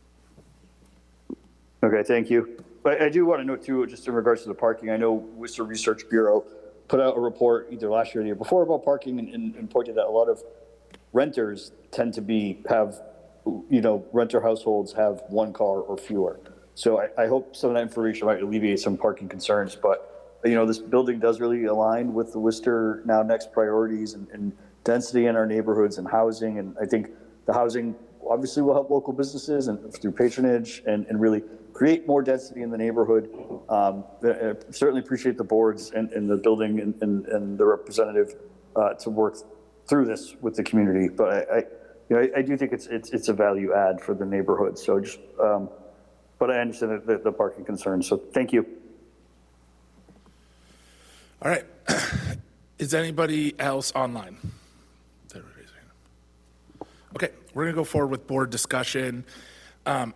So this is come before us, and I will say I've found myself on both sides of sort of thinking about how to go forward with a vote on this. I think ultimately where I sort of fall down on this is that if it was like an abandoned building where no one was coming and going, and we were adding something to it, I would have concerns. But a commercial business as it is actually has cars coming and going as is, and people sort of make a way to go through. I want to say also, I think I've been thinking about like where is the disconnect between sort of the clear data on sort of people's parking and like the belief that everybody has two cars. And I think maybe the reason that I sort of come down on the side of understanding that people actually do get around the city without cars is that I'm related to poor people and working class people. And I live in a very poor working class neighborhood. One of the poorest zip codes in the state is where my house is where I represent. And so most of the people I know don't have cars. Cars are actually very expensive. They are a middle class to upper middle class lifestyle investment. A lot of people say, like, how do they get by? How do they get to the supermarket? They do what people who have to get by do. They Uber, they ask for rides, they get around. Most of my family members who live in Worcester actually don't have cars. We are the exception to the rule because, again, we are, I happen to be on the upper middle class most places, but upper middle class for my neighborhood. And so for the income of the people in my neighborhood, we earn more, so we have a car, but that's not an access point for most of the people who I'm related to and who live in the city, and not the majority of people who we rent to, who are like renters in our building, in our 3-decker, and certainly on our street. So I understand those concerns. I think 17 is a lot less, and if it was like we're building something new, I think I'd be probably on the other side of this. But because there's already a restaurant which has a lot of people coming and going, and other things have functioned, I'm willing to allow the tenant to figure it out. And again, also because of the nature of having affordable units, it's not going to be high luxury units. So I think you'll probably still have trouble getting through the board, but I guess I'll say for myself, I'm willing to let people like choose them, like use If somebody needs a parking spot and they need a car and there isn't parking available, then they probably will find someplace else there's other places apparently up the street that are not rented currently that they could find a place to go rent. And so I always err on people making those decisions for themselves and not making it for them. So that's where I fall on this. We're going to keep it to the board since we've moved on to board discussion. Board Member Bromoff. Thank you, Mr. Chair. I think you summed it up well, and I pretty much agree with that. I think there's a lot of occupancy of this building over the years, restaurants, offices, barber shop. They found a place to park, and they're probably more intensive at a busier time of the day than residences. It is a big ask on the parking, but I think that's a decision that tenants will have to make when they decide if they want to live here or not. So I agree with you. Thank you. Board Member Cortez. Through the chair. The project on itself is good, well planned. The combination of, I have no problem with the combination of commercial and residential. However, as I heard and I look at it and familiar with the area, seems to me that the big issue here, there's no question about it, is parking. Anything else, it revolves, but the root of the problem is parking. It goes, anything else, I think it will go by. Whether the majority is commercial or in commercial, I think everything, the root is the issue is parking. I heard that the meeting took place, but I heard that from one of the abutters that this was not a two-way discussion. So I'm not sure if that's what I heard. Sure. You can maybe come up to when we are concerned where is it? I heard that the meeting was more to ask questions for the abutters and no input. So since the main issue is parking, Sure. I would like to know what the neighbors recommend to you as a solution in terms of parking. So through the chair, so just to be clear, I think the conversation was initially a presentation, and then we recognized that the neighborhood would like to see more parking, and in order to appease the neighborhood and make the project potentially more even marketable to different tenants, right? There are folks that don't need parking. There are some that do, right? And so it's definitely an added benefit to have off-street parking. We indicated to them that we have reached out to the different portions of the community to seek parking. We could not find any parking. I started calling clients who have properties in the neighborhood asking for parking. And like I said, we were able to find one option that was just not cost effective. And so at that point, we turned it over to them and said, listen, we recognize you want us to lease parking. That's what they wanted to hear from us. And I said, we're happy to lease parking if you can help us find the parking. And that's kind of where we ended the conversation. So I would not say it was us showing up saying, show us, where can we find parking? There was definitely a lot of dialogue. There were probably about 15 people in the room. I think it was a constructive discussion, and it's this kind of difference of opinion as to whether or not there should be 2 cars for every unit, or we can be, more forward thinking in terms of what our off-street parking requirements are. Through the chair. As I give a lot of credit for the project, affordability apartments, and by the way, how many? So we're going to be providing, I believe it's 7 affordable units total. 7, out of all the other numbers, okay? So, fine. Besides that, and I ask a question, what was that the neighborhood recommended in regards to resolution of parking? And if I may, through the chair, to have one of the members that if that discussion was not two-way, maybe a possibility that one of the abutters, if they want to, come in and come up with maybe a potential solution for parking. May I invite? Yeah, if there's a solution, I'm happy to hear it. I- If they would like to come up, I'm happy to talk.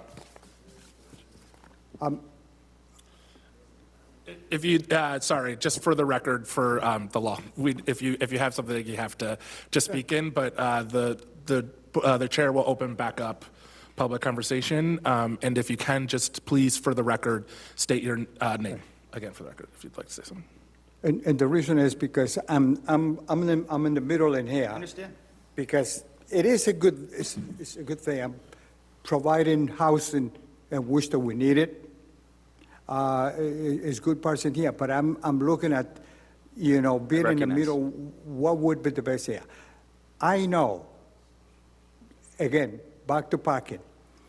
It's not just the residents around there, because actually Shrewsbury Street neighborhood is more, the business increase is no residential as it used to be. So it's all business, restaurants and all business around, which they have no parking in the area. I know because they come in and they lining up, finding parking spaces, they going out to the side streets, find parking, they come in and eat at one of the restaurants. So the actual business right there now, with limited parking for residents of this project, come in and looking for parking, whereas they are occupied by the local businesses. And if residents comes in and it come in, I'm going to be looking up for parking space, I park here. So that means the business lost a potential and the opportunity for the clients to park. I'm looking at the impact to the community as a member of the board. Sure. And this is a big negative impact. And I'm not looking, and I'm looking at the business on Shrewsbury Street would suffer about parking limitation on parking. So I just make that point that it's not just necessarily the neighbors there, because usually no. we point out at members of the neighborhood. Sure. The main part of that affected by lack of parking actually would be the business. Their businesses would go down, as it happened on Kelly Square with the limitation of parking. A lot of businesses are suffering. And if we continue to do that, our businesses in Worcester would be terribly affected. So that's a negative impact. As a member of the board, look at a negative impact, including parking. So this is my point, and I make it clear to the rest of the board, But I'm still I invited members of the abutters if they like to Sure. propose a solution for parking regarding that, but I didn't see nobody there. So coming in as long as they come in and come up with a solution here, welcome us. The chairman supported it. If not, I have to make a decision somehow. Yep, no, I understand that. And so through the chair, I would just note that you referenced the Canal District in Kelly Square, and to the chair's earlier comments, that was an instance where we had new developments on fairly undersized lots, right? In this particular instance, as I mentioned before, this was most recently a commercially occupied building, right? And if you look at the minimum off-street parking requirements, I think it's like 43 off-street parking requirements required for that existing commercial use, yet it only ever had those 17 parking spaces. And I recognize that there's new uses in the neighborhood, there's additional commercial businesses, and but I mean, it's not as if this is the Canal District per se, right? We've had a lot of long-time businesses that have been operating, restaurants that have been operating there for years. They're staples of the community. I commend the Shrewsbury Street Neighborhood Association. I told them at the neighborhood outreach meeting, they are the envy of the city. They have a strong backbone. They advocate for themselves. I mean, you can see them here this evening. I recognize that, and I appreciate that.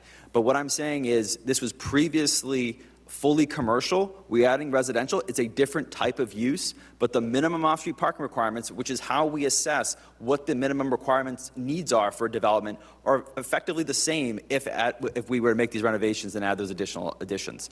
So I think the solution would be off-street parking, at least off-street parking if we could find it. It's currently not available, so I think it becomes a philosophical decision for this board.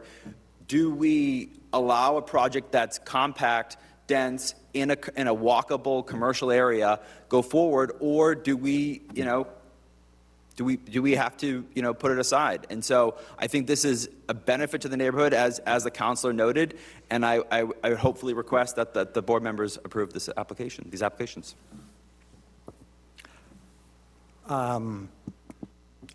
I'm not hearing anything else from the public, and your options there to potential solution there, looking for other sites and work out, how find some parking for the residents somewhere around there. That I made the point of my concerns regarding the area there. I have no further comments, Mr. Chair. Thank you. Very thoughtful and more to think about for this project. Board Member Barton Higgin, thank you again. Thank you, through the chair. I was not here on December 8th, but I did a Mullen certificate. So I'm up to date on this, and I watched the very extensive testimony and from that date. So I appreciate all of that. I guess I like to think of this as it's kind of like an either-or proposition. So I like to look at the alternatives here. So remind me of the traffic study. Correct. Shows that with this number of parking spots, that the traffic will not increase over the previous commercial use. So we have from Stonefield Engineering, Josh, through the chair, Josh Herman from Stonefield Engineering. He's available. Their firm prepared the report. I don't want to speak out of turn, but my recollection is that there'll be fewer trips with the residential use versus the commercial And use. there will be certain times of day where there might be more, but Correct. overall. Different fewer peak trips. times. Right. And so obviously everyone, I think, on the board shares the concern that the level of parking is not where we would hope it would be. The problem is, what's the solution? It seems like there's no way to increase the number of parking spots through leasing in the immediate area. So basically what that tells me is we're stuck with this number of parking spots for this, whatever this development might be, this is the number of parking spots it's going to have. A commercial use would require more parking spots. If that's what you had just said. They're essentially the same, but in terms of what the existing, if this building were to remain commercial, the minimum off-street parking requirements would be the same as what the expanded building would be for residential purposes. And so another option might be to reduce the number of units. Right, which would, through the chair, render the project no longer financially feasible. Okay, so that would essentially not have anything in that space, at least your client Residential, wouldn't have correct. anything in that space. You could have a commercial, you could change it to a new commercial use, but you were talking about how, well, there's not going to be, you can't even find a commercial tenant for that front room. I know that's mixed use, it's not 100% commercial, so it might add some difficulties that a full commercial might not. Right. But, and that wouldn't solve anything with the now next thing, where we're trying to increase the number of units overall. And this says low-income units. There's 44 units, only 4 of which are one bedroom. The 40 of them are studios. Correct. And I understand the concerns of neighboring businesses and the lot that's used for the park, but that's a policing and enforcement issue. If people are parking in places they shouldn't be, I'm not sure it's not the applicant's or the owner's responsibility to police who's parking where off your site. Certainly. Sorry. So basically, there's no ideal choice here. It's we either approve this project with what I think everyone here understands is probably not enough, ideally not enough parking, or we deny the project because it doesn't have that parking, and then I don't know what is going to happen in this space, and we lose the ability to have nice, compact, dense housing development with some low-income availability and mostly studio apartments right next to a heavily trafficked corridor with lots of restaurants and businesses and not very far from public transportation. So I'm leaning towards approving this, and I just wanted to go through my mental processes on this, just for the benefit of the board. But that's where I stand. Thank you. Appreciate it. Oh, you're requesting the waiver. Yes, we would respectfully request the waiver. Thank you. All right. Board Member Sacco. Being the anchor here, through the chair. I'm a little disappointed there's been no adjustments made to the proposal. I think we left the meeting 2 months ago with the impression of, we're going to come back, discuss it again after a public meeting, which didn't sound like it went over too great with the public, and then a revised proposal saying that this is just too much to handle for the community. This is my neck of the woods. I'm right down the street. I probably pass this street 5 times a day. I used to get my haircut from that barber shop, and I would park a quarter mile down the street just for the haircut. You ever go to the Parkway on a Sunday, you're parking past the park. I think having 44 units there is just too much. I stand exactly how I did 2 months ago. I don't understand how we're talking, there's no resolution to limit the units when we're talking about building 2 more floors on the existing building. Can you explain that for me a little bit? Because Yeah, so in order to make the entire, through the chair, to make the entire project financially feasible, there is a certain number of units that need to be provided to make it pencil. In order for the construction costs to make sense, in order for a lender to come in and finance the project. And so the 44 units, the addition was required in order to kind of provide that requisite number.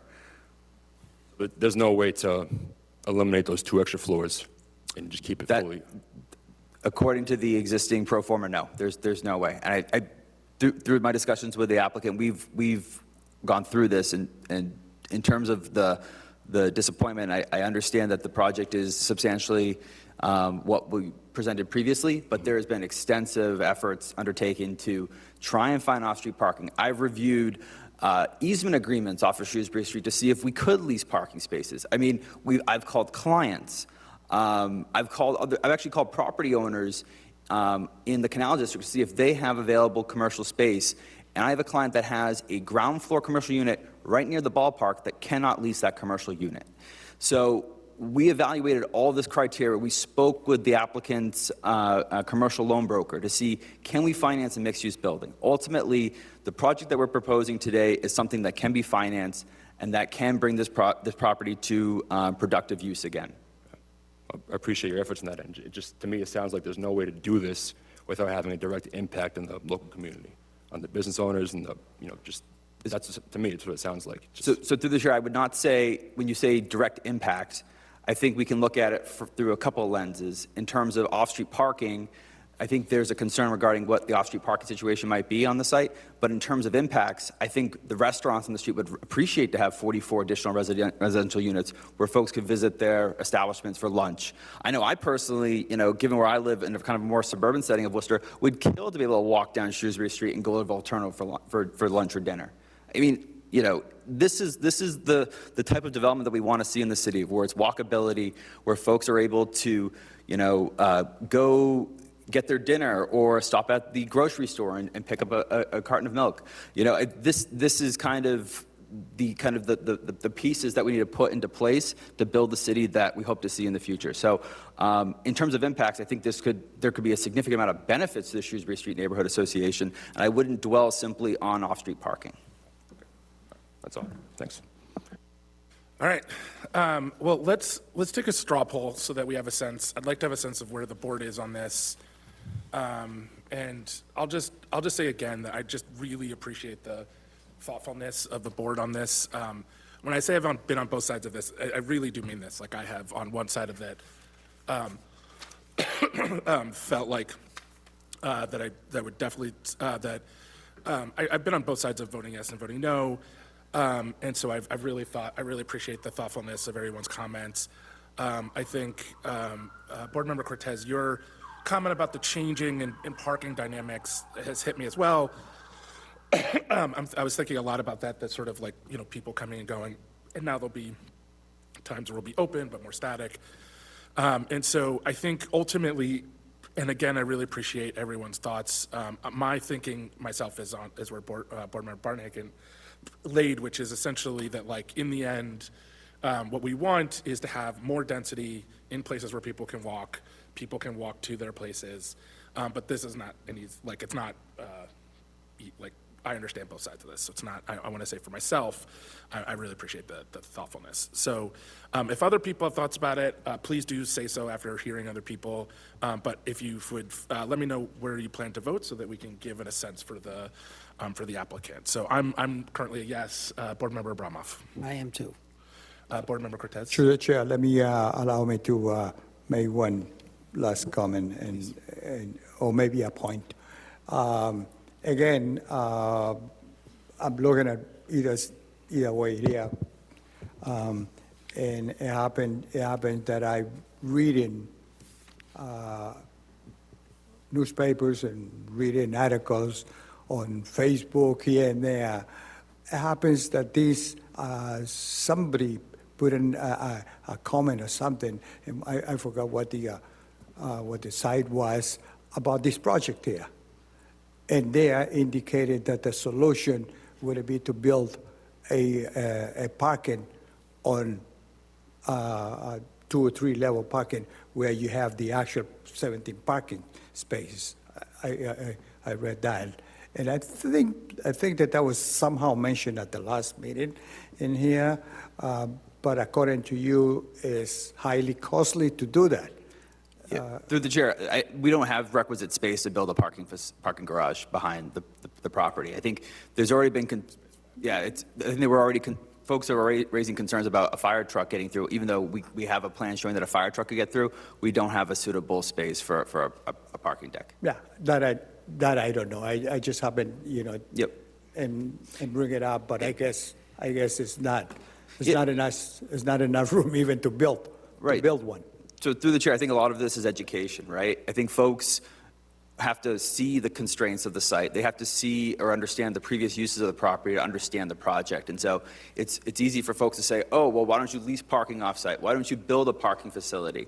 And unfortunately, some of these developments don't have large pieces of land or have the financial means to build a parking facility. I mean, the Mount Carmel site has a parking garage because it's 300 plus units, right? Yeah. This is a renovation, adaptive reuse of an old historic building. So there are limited options in terms of funds, in terms of financing options and space. Yeah. It's not for me to dictate what actually you get to do. I'm just looking at, again, the impact. Understood. And I hear enough. I didn't hear any more recommendations from the abutters. No further comments, Mr. Chairman. I do need to know where if you're planning to vote yes or no. So with that base, I would be forwarding to you. Okay, thank you. Board Member Barnhagen. I think, I will be voting yes, just because I think that the pros outweigh the cons, and I agree that people will self-select a place if they see that there's only 17 parking spaces and they have 2 cars. I don't think this is going to be the development for them, and so I think there's going to be some self-selection here. I think the pros outweigh the cons, so I'll be voting yes. Board Member Sacco, thank you. I'd be no. Okay. If that holds, which I will ask you to keep that, because that has big ramifications if you plan to change, that would be enough. So with that, I will take a motion to close the hearing. I'd like to make a motion to close on 172, 174 Shrewsbury Street. Is there a second? Second. On the motion, Board Member Abramov. My vote is yes. Board Member Cortez. Yes. Board Member Barnhagen. Yes. Board Member Sacco. No. My vote's yes. Is there a motion on 172, 174 Shrewsbury Street? I'd like to make a motion on 172, 174 Shrewsbury Street for variance for relief of 4.8 feet from the 5-foot minimum front yard setback requirement for buildings with ground floor residence within the CCOD. Variance for relief of 10 parking spaces from the 27-space minimum off-street parking requirements for a multifamily dwelling, and a variance for relief of 9% from the 50% maximum compact parking space requirements with the staff conditions on page 5 of 9 of the memo, and actually 5 and 6 of 9 of the memo, and the waiver as requested by the applicant. Is there a second? So move. On the motion, Board Member Abramov? My vote is yes. Board Member Cortez? Yes. Board Member Bart Hagan? Yes. Board Member Sacco? No. My vote's yes. Thank you very much. Thank you. I'd like to thank everyone for a thoughtful conversation. Thank you for the comments. I'm going to ask, can somebody make a motion for me for a, Recess, make a motion for a is there a recess. second? Second. Oh, all right. We will come back in 7 or 5 minutes. All right. Thanks. Thank you.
Next applicant's online. Now back in session, 143 Highland Street. Patrick, I've asked you to unmute. Yes, I am here. Good evening, Chairman of the Board. I want to say, first of all, thank you. I believe last year, I believe it was February or March, that you have approved of us to be established here at 143 Highland Street, which is Bella Pizzeria. We've had residents and our local college students say thank you to me and our employees just for bringing something new to Worcester. So I do appreciate it for the approval of that. I come to you now just to simply ask for a variance for the, I believe for the original approval of ZB 1996023. And I just come to you also for a special permit to ask for a request for a beer and wine license, please. To conclude, I did speak with, this morning, I did speak with Caitlin Carolyn, if I'm saying her name correctly. She is the owner of the Soul. As you all are well aware, that the Soul has the biggest parking lot on Highland Street. So we have come to an agreement, and she does approve if it is granted to us for the beer and wine license. All that she asks is that I have a signage just stating that, you know, on the side of our building, that we have a sign just simply stating that we have parking around the back, and that we respect her parking lot. And I just want to say thank you. All right, go ahead. Thank you. Through the chair, this is Amy Beth Lathe for the Planning Division. So 143 Highland Ave, presently on the premise is a food service establishment that excludes the consumption and sale of alcohol. And the applicant seeks to amend the original approval from the item Zoning Board 1996-023 to allow for the sale and consumption of alcoholic beverages and to reduce the number of parking spaces. This property is in a BL 1.0 Business Limited zoning district and in the Commercial Corridors Overlay District elsewhere. The requested relief is an amendment to the decision from the Zoning Board case 1996-023 for the special permit to allow a food service, including the consumption and sale of alcoholic beverages and/or providing dancing or entertainment use in a BL1 zone, and a variance for relief of 9 spaces, which would be 50% from the 18-space minimum parking requirement for a food service use that includes the sale and consumption of alcohol. So this is the history, if you will. In 1996, the Sahara Mediterranean Restaurant applied for a special permit from the ZBA for a food service use with the sale of alcohol and for relief of the required number of parking spaces for 70 occupants, and was granted a special permit for the use and variance for 45 parking spaces, which was 65% relief at the time from the Zoning Board of Appeals. The ZBA decision was subsequently appealed by abutters, and an agreement was reached on March 9th, 1998 through the Superior Court, and a revised decision recorded with new conditions related to parking and operations of the use. The variance was modified to grant relief of only 14 parking spaces, which is 40% from the 35-space requirement for an occupancy of 70 persons. Given that at the time, 21 parking spaces were proposed to be provided via a combination of on and off-site parking. In 2015, the CCOD elsewhere was established at this location, reducing the parking requirements by 50%. And so that's that piece for the parking. And then renovations at this location took place in and around 2022 after the original applicant at the time, the Sahara Restaurant, vacated to convert the space into Heflin's Deli. The bar was removed and walls were constructed to separate the dining room into multiple spaces, and a deli case/counter was installed for ordering and payments by that prior operator, the Heflin's Deli. Bella Pizzeria and Patrick, who is the applicant, commenced operations in February of 2025. It's an approximate 2,200 square foot full-service sit-down pizzeria restaurant, which also includes takeout and delivery, with an occupancy of approximately 70 occupants or approximately 65 seats without any additional renovations. So he opened the restaurant as it had been renovated. They are not proposing any changes to the interior or exterior of the building from its present condition. We're asking that a question for the applicant from staff is if any renovations are necessary for the additional alcohol service operation. And then the applicant is not proposing any outdoor seating or entertainment, and that their existing hours of operation, which are 12 p.m. to 10 p.m. daily, are expected to remain unchanged by the proposal. And then the applicant had indicated that they have a lease for an exclusive lease for 10 parking spaces on site. But staff notes that given an existing dumpster that seems to be on site, and the site infrastructure, that only 9 parking spaces are practically usable. And access from the southern row of parking spaces provided on the lot relies on an existing deeded cross easement with the abutting owner to the south at 122 West Street. The question from staff to the applicant on this is they should address how snow removal is handled to maintain that number of parking spaces in winter months and clarify how customers are directed parking is available for patrons, which he already did. He stated that he's going to have a sign on the side of the building. Another question for the applicant is if they've considered having any bike parking available for employee or patron use. And then a couple of notes that any future expansions in occupancy will require an amendment for further parking relief to this. And then an on-premise liquor license will be required through the License Commission as an additional step if the relief is granted this evening. Thank you. If the applicant could just answer the questions from the staff regarding, are you doing any inside renovations to sort of expand the service? No, Chairman, I'm not. So, and you're not planning to have any entertainment or any No. outside? Okay. No. And there was a big snowstorm. How did you keep the space available? Yeah, I actually called right because I knew we would have a big one, which we did. Yeah, we did our best we went ahead and called one gentleman from a snow removal company. So he did make the spaces available for us.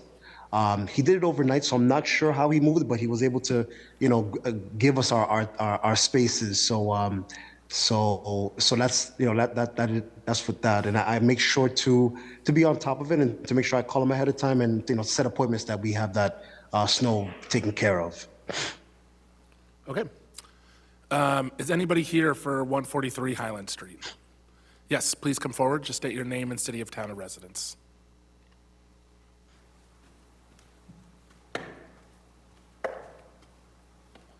Hello, I'm George Nanis. I live in Westboro, Massachusetts on 7 Phillip Street. I'm the abutter at 122 West Street. As he mentioned, mainly a college bar. College students can't drink liquor anyways. But my main complaints is that as the abutter, he doesn't do an appropriate job in maintaining even the parking lot that we share. So we have a cross-parking agreement. I can use his and he can use mine. But when he plows snow, he shouldn't take snow from his parking lot and push it down to mine. If that's his solution, that's a wrong solution. Number two, even at the present time, we're constantly patrolling and cleaning up our parking lot from the debris from his restaurant the way it is now. And if he can't control the restaurant without liquor, I don't know how he's going to control the restaurant with liquor. He also mentioned beer and wine, but here it states alcohol. So I'm not sure what he's really applying for, if he really knows. So I don't know if he's applying for strictly a beer and wine license or an all alcohol license. That's a little bit surprised to me. But again, as he stated, it's a college bar, which is most of his patrons, and most of college students are under 21 years old. or a majority of them. The other factor is, during the snowstorm, he only shoveled the sidewalk up to his building. He didn't even do the parking lot side of the sidewalk. He left that empty. So his management skills at this point have been lacking. So I hope if I have a vote, he would not be able to expand the operation of his business with a liquor license. Okay. If you could clarify for the board, are you applying for an all alcohol, do you know, or a beer and wine? Oh, excuse me. Yes, it'll be an all alcohol. I apologize. So through the chair, in the original findings, the applicant indicated that he was applying for a beer and wine license. That was previous to us finding the previous decisions and subsequent appeal. And so when the previous decision and appeal were found, the condition within that decision was for an all alcohol license. The Sahara was granted an all alcohol license. So that's the permit that currently was granted to that property. So when I brought that to the applicant's attention, I don't want to speak for him, but we had talked about saying he could do the beer and wine, but he wanted to leave the option open since the special permit was already granted for the all alcohol, that if that wanted to change in the future, that was an option for him. Okay, thank you. Is anybody else here, doesn't look like it, is anybody online? Please use the raise your hand function or press *9. I do have a hand online. Okay, thank you very much. If you could just state your name and city and town of residence. Hi, John Peretti again from Worcester. In addition to being a Worcester resident, I also am a WPI alum. During my college years, spent some time in the Sahara. It was great to have a location so close to the school that the older students could go to, the ones that were of age. There are a lot of grad students at WPI, as well as doctorate students. So having locations that are close by that provide competition in the area for the other establishments would be great. My only dismay is that you are only looking to stay open till 10 and not later, and not have music as they did when I went to college there. I think more options for the students in that area will make Worcester more attractive for students to come here. I understand there's some concerns about snow removal, but there's other avenues to work that out. As far as I'm concerned, 90% of the people that went there when I went there were people walking there. There were some people driving, and they made do to have a good time at the Sahara and at the locations in the area. So I am for giving them whatever variance, and I'd strongly consider expanding what you can do for the students in the WPI community in that area. Thank you. Thank you very much. I'll wait to see if somebody else is online that has a. There is nobody else online. I do have 2 comments through the chair. Okay. If I'm allowed, if you're okay? Yes, please. Okay. I do want to highlight that we do have a condition of approval about snow removal that stipulates snow storage shall not occupy any required parking spaces or landscape buffers, and snow shall be trucked off-site once snow storage areas reach capacity or begin to impede visibility. Just wanted to point that out for the board. And then secondarily, the question that has gone unanswered once we're done with the public comment is that we're curious about the bike parking with the applicant. Yes, thank you. Yes, go ahead. Just state your name again for the record, please. George Nanis. So one more point. I also, adjacent to that property, own 14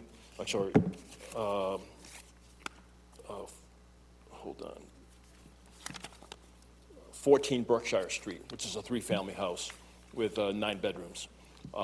And the tenants own multiple cars. So they should also be able to have assigned parking spaces as well. I think the liquor license could negatively impact the use of the tenants of their rights to the parking space as well, so. I don't think I understand. Are So they, we have so there's two parking lots, one that's owned Yeah. by the occupant or Right. the applicant, one that's owned by me, but we have a cross-parking agreement. right, He wants to dominate the parking lot by having 70 patrons inside that restaurant, yet that parking space belongs to me and is used by my tenants. But if my tenants who are lower middle class work, have cars, come back at 7 o'clock, 8 o'clock, and the restaurant fills up with people drinking, where are they going to park? Again, it's another parking issue, okay, and my parking lot is larger than his okay, thank you very much. proportionally. Through the chair, I can help clarify too. We'll try to pull up an aerial image, but you'll see there's two parking lots that are adjacent to one another, and so Right. there's cross easements. So basically, you enter this parking lot that's owned by the gentleman who was just speaking, pardon, as we try to pull up an image, to come onto this lot. My understanding is the lease that's been granted, so that the applicant is not the owner, and I'll ask them to correct me if I have that wrong, but my understanding is the applicant is not the owner, they're a lessee, and their lease provides them with 10 parking spaces and the rights to 10 parking spaces on the actual premises. So they're not saying that this particular tenant has any rights to use the parking lot, that the landlord has the right to potentially use on the neighboring property, but just the parking spaces that are on this property here that you see outlined in yellow, the 143 Highland, just to clarify from the lease that was provided. It says 10 spaces. Staff have noted that practically one of those spaces, like Amy Beth said, is occupied by a dumpster. So, functionally, it's 9 spaces that are available there. But just to clarify, there's an old easement from the 70s, and apologies, we're, I think, having some loading issues with some of the internet streaming today. My connection has been a little sluggish, so, but we'll try to Okay. pull that up. Yeah, while that's getting pulled up, I'd like to move us forward. So, I'll say for myself, I really appreciate the applicant and the abutter coming to speak. Most of the issues appear to be not our jurisdiction, but rather just bad neighborly stuff. So the two ways that I think we historically deal with that is for you to call the enforcement. And so if they're not clearing as per the requirements, so just so you can kind of see it. And if they are getting blocked, like those are issues that are sort of not, I feel like aren't a reason to, for me at least, not a reason to change, although other board members should definitely share their considerations. The Sahara is where my wife first started drinking. She's a college student when she legally was allowed to drink there. And so I think what we're doing is returning it back to what it was allowed to do. And people figured out how to park there. My wife and I went to the Sahara all the time, and sometimes we parked around there, sometimes we didn't, but it wasn't, people sort of figured it out. So it's not a dramatic change to what was there. And I hear the concerns about snow removal, and I definitely hear the concerns about being a good neighbor. So my comment to the applicant is to just clean up what you're doing. Don't have trash. Make sure that you are picking up after yourselves, and definitely make sure that there's snow removal.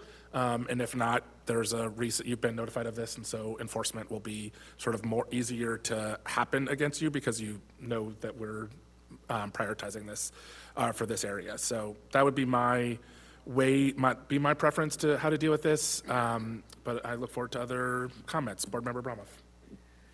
Well, having owned a restaurant in that area without a liquor license and then with a liquor license, I realize how important it is. And when I first reviewed this, I said, well, this is a no-brainer.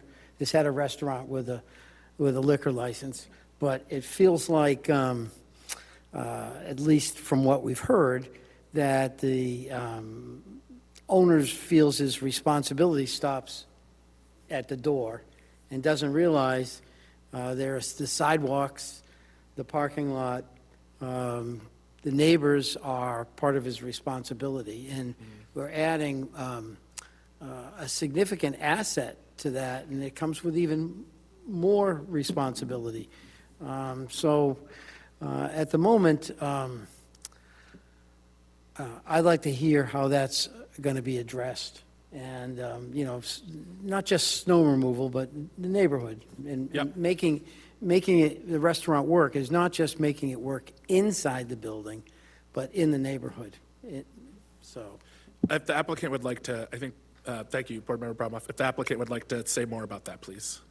Oh, yes, of course. I'm sorry, this is Patrick Joseph again. I wanted to say, first of all, I do apologize because I am fairly new to the city of Worcester. I'm from Hopkinton, so I am new to Worcester. So I do apologize. I don't mean no harm to our fellow neighbors, to our students, and to the gentleman who spoke earlier from, I believe, 122 West Street. So I do apologize. But I will definitely be more mindful for sure moving forward in terms of parking, our snow removal, and just being mindful of what we are doing, and we always make sure too that if this gets approved, we will make sure, of course, we will never sell beer and wine to people who are underage. Of course, we will always make sure that everyone is of age to be able to have beer and wine. So yes, with that, I would say I do apologize, but yes, I would like to make things right, and of course be able to do my part and to help the fellow neighbors and be respectful, of course. Thank you. Board Member Cortez. Through the chair. I guess what I'm hearing, the concerns of sort of, I guess, indication by a butter here that the sharing parking spaces that you actually takes more of his parking spaces and not taking care of it either.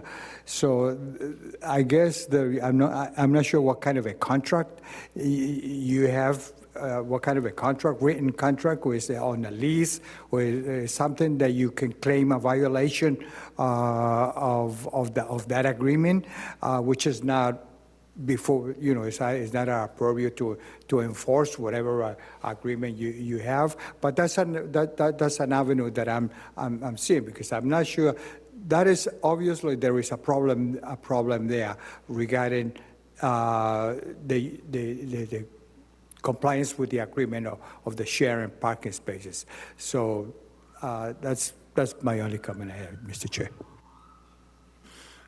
Board Member Barnhagen. Through the chair, from city staff, I'd like to just clarification. It says the applicant indicates they have a lease for exclusive use of 10, which we now know is 9 because the dumpster. Is that, it's not shared, is exclusive, so they have, no one else can use those 9 spots, or is that not the case? Through the chair, those are the 9 spaces are the spaces that are located on the property at 143 Highland Street. So the applicants, again, the premises that they occupy.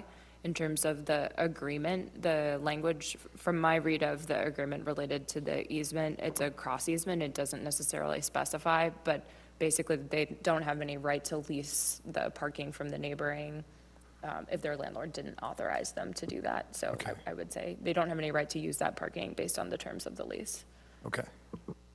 And that's that parking where that white car is, just to the south? Correct, yes. Okay. You can see the curb cut over on the right-hand side, and if we kind of zoom in, you can faintly see the striping of the parking stalls that are kind of right at the property line there. So those are the 9 spaces that they, through the lease, have access to use.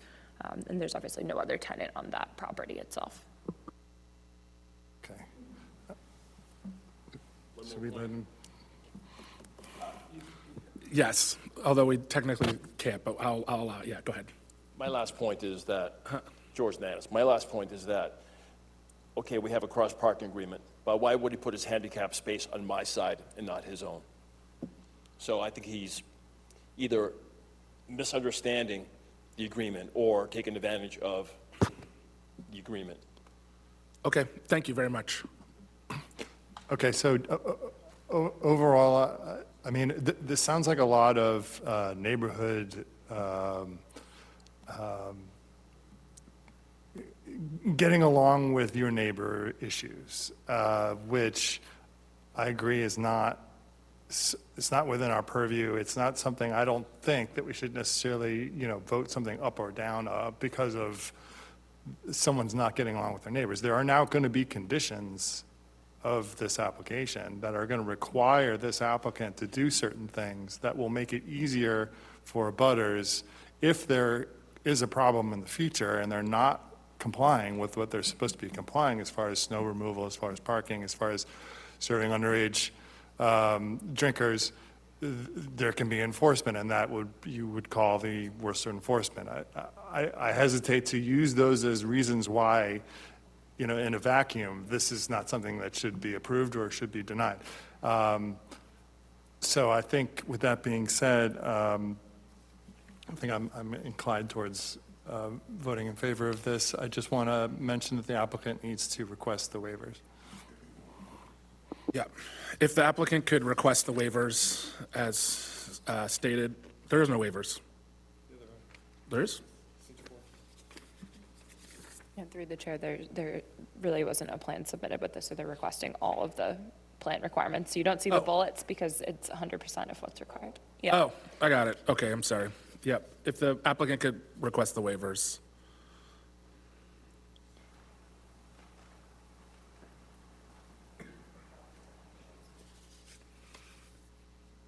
Patrick, if you could unmute yourself again, please. Oh, yes, sorry.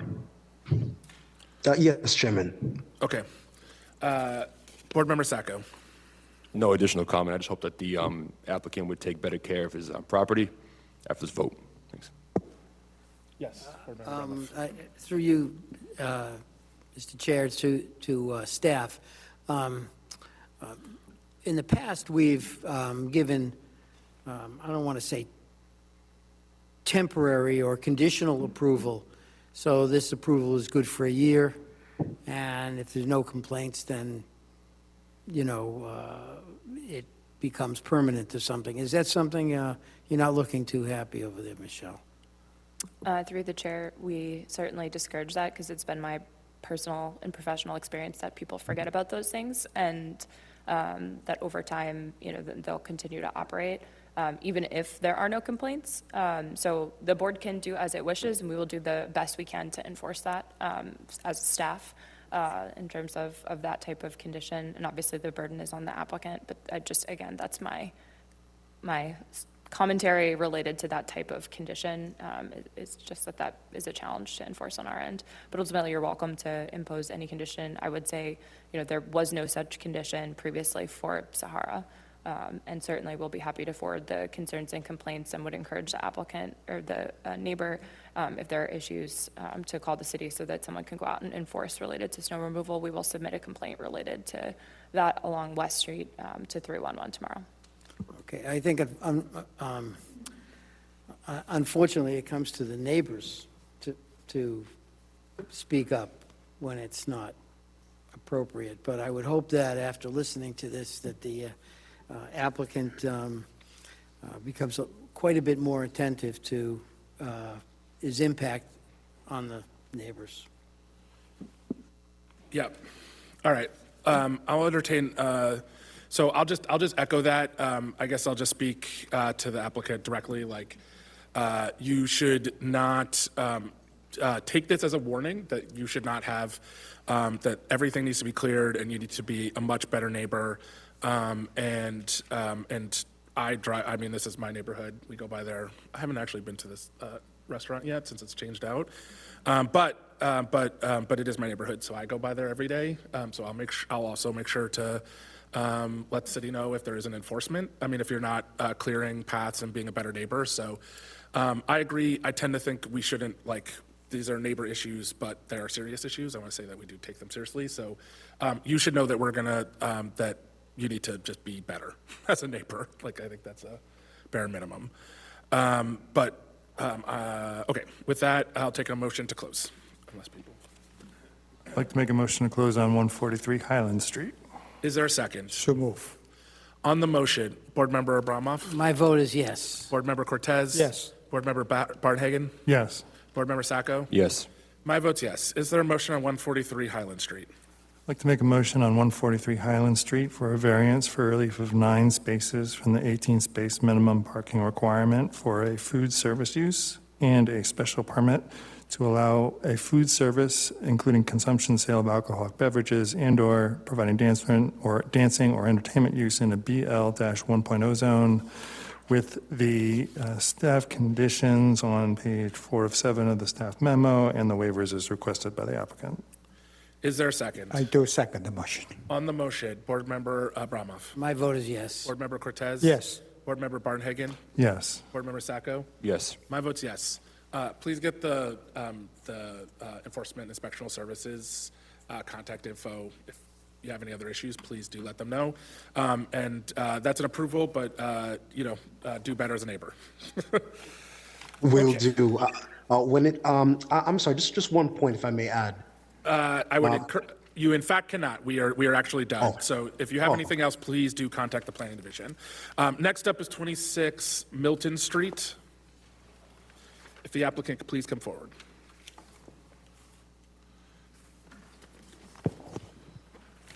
Good evening, Mr. Chairman, members of the board. My name is Donald O'Neill. I'm a lawyer here in Worcester, here this evening on behalf of Milton Street Properties, LLC. I have 2 applications, 26 Milton Street, 28 Milton Street. They're essentially identical in terms of the relief that is being requested. And I don't know if the intent would be to take them both simultaneously? Yes, if we could open 28 Milton Street as well. Okay. Thank you. So in this filing, basically, there are a total of 6 units. All 6 of them require relief from the setback requirement for the retaining wall, which runs along the back of the property. Now, that retaining wall was installed in approximately 2007. My client has actually only owned the property for a couple of years. So it was like that when he purchased the property. So that the relief that we're seeking in that situation works out to be 12 variances, I guess, or actually 6 variances. And that all relates to the fact that these units are going to be intended to be single-family attached dwelling units, which requires a property line to go through those walls, which would otherwise be a grandfathered situation. Up until 2 years ago, this was just one big lot with a retaining wall on the back. So by coming in with this proposal, we have to subdivide the property, which provides for the property line running through the retaining wall. So then you have a situation where there's supposed to be a 5-foot setback, and that would be 5 feet on either side. And also on the rear of the property, there are a couple of instances where it's closer than 5 feet to the property line. So that's the basis for the relief from the accessory structure, which is the retaining wall, which has been there for almost 20 years at this point. The other relief that's being requested has to do with the height of the buildings. The height of the buildings, when measured from the front of the units, is 40 feet. It is basically the other 3 sides of the property. These are in compliance, are very close to the 35-foot limitation. And part of that has to do with the fact that it's on a hill. So it's much shorter in the back than it is in the front. And in the front, there's a need to maintain basically the driveway entrance for the parking underneath the property because you don't want to have a sloped drive in terms of the safety of the occupants and the convenience of the occupants. So under the ordinance, the measurement takes place at the front door. That's the only face of the building that actually exceeds the height limitation. And with regard to that, I would just point out that this is an RG5 zone. So if you were to build a 3-family, the height limitation is 50 feet. If you would build all 6 units in one building, it would be a multifamily low-rise. The height limit is also 50 feet. And if you were to build a high-rise structure, which is allowed, again, by right in an RG5, it's 90 feet. So it's a kind of a peculiar provision in the ordinance that if it's a townhouse or a duplex, there is a 35-foot height limit, but there's no such limit if they were all combined in one large building or in a 3-decker itself. So the relief has to do with, again, the topography on the site and also the pitch of the roof is steeper. It could have been possible, basically, if that was modified, to take a few feet off the height limitation. But basically, it complies all the way around, and it's in an area that has similar structures, taller structures, all in close proximity. And if you go up there and look at the property, it's not driving down the street. All of the other houses appear to be about the same height. It's not noticeable in any way, at least to my eye, that this is in any way significantly higher than the surrounding properties. The other relief that we're requesting for the 2 middle units, which would be 26B and 28B, is for relief, a special permit to comply with the driveway off-street parking requirements in terms of impervious area and some of the setback provisions. It's almost impossible when you have a triplex to meet the impervious coverage provision for the middle units. And in both cases, in this instance, we're right around 61, 62% coverage. But if the other units are actually well under or under or well under the 50% provision. So that if you were to combine them all, there's sufficient frontage, basically, in green area that would bring you into compliance, but it's just, given the width of the lot and the need for the driveway width and the walkway and so forth, it's just basically impossible to make that compliance. This project is also going to require site plan approval. In fact, we started off at site plan. And then some of these issues arose in terms of that I've just explained, but the work will require site plan approval from the planning board, and also one of the recommendations in staff's memo is for paving of the frontage in front of the property. There's some other newer structures that are down kind of on the left-hand side as you come up. It looks like they've already paved the section in front of their property. We have already made a filing with the planning board and would have no objection to the paving requirement. And we'll be proceeding on that if we get your approval. Again, moving forward on that. That would also require, I believe, probably an 81G filing in terms of doing the work in the street. And in connection with that filing would be a provision for drainage infiltration on site. And again, that would be addressed at the planning board level. The same would be true, I'm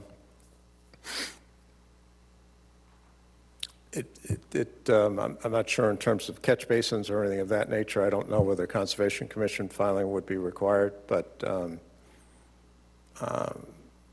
maybe, maybe not. But definitely site plan with the planning board. I think that the topography on the site, again, makes this difficult to comply completely, particularly with the height provisions in the front of the building and then also the impervious areas for the middle units. I did look at staff's memo on page 6. There also, the memo is basically identical between the two of them, but there are two conditions. Number 1 has, I think it's 1A through F. Number 2 is just a provision for the A&R plan to be provided. And we have no objections on either application to the recommendations by staff.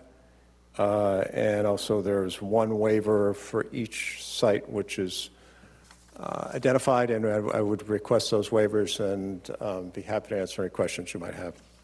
Thank you very much. Staff. Sure, through the chair, this is Michelle Smith in the city's planning division. In front of you this evening, we have these two applications, which are, as sort of summarized, effectively part of this one project.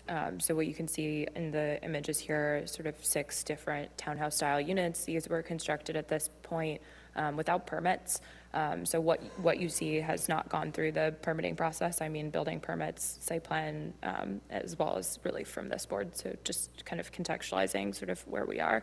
The applicant was issued a cease and desist order and has proceeded to obtain permits or apply for permits with the hopes of obtaining them from this board as well as the planning board. There will be a requirement to answer Attorney O'Neill's questions related to the Conservation Commission for a notice of intent with the Conservation Commission, given our understanding of the scope of work that's proposed for the road in addition to the site itself. Obviously, that will be retroactive in part. So in terms of the relief, there are a total of 12 variances and 2 special permits that are being requested after the modifications. So at this point, you'll see them kind of redlined in the memo, but essentially the applicant had requested relief for a variance for height in 2 different forms. Height we measure in stories as well as feet. Originally, we thought they needed relief for each unit from both requirements, but subsequently realized that actually they do comply with the height in terms of number of stories, so they don't comply in terms of feet. So they are 5 feet over the maximum height limitation, the 35-foot requirement that we'd have for this type of dwelling. As was stated by right, if this was on either lot a 3-family, they could go up to 50 feet, but that's the requirement for this type of housing is 35 feet.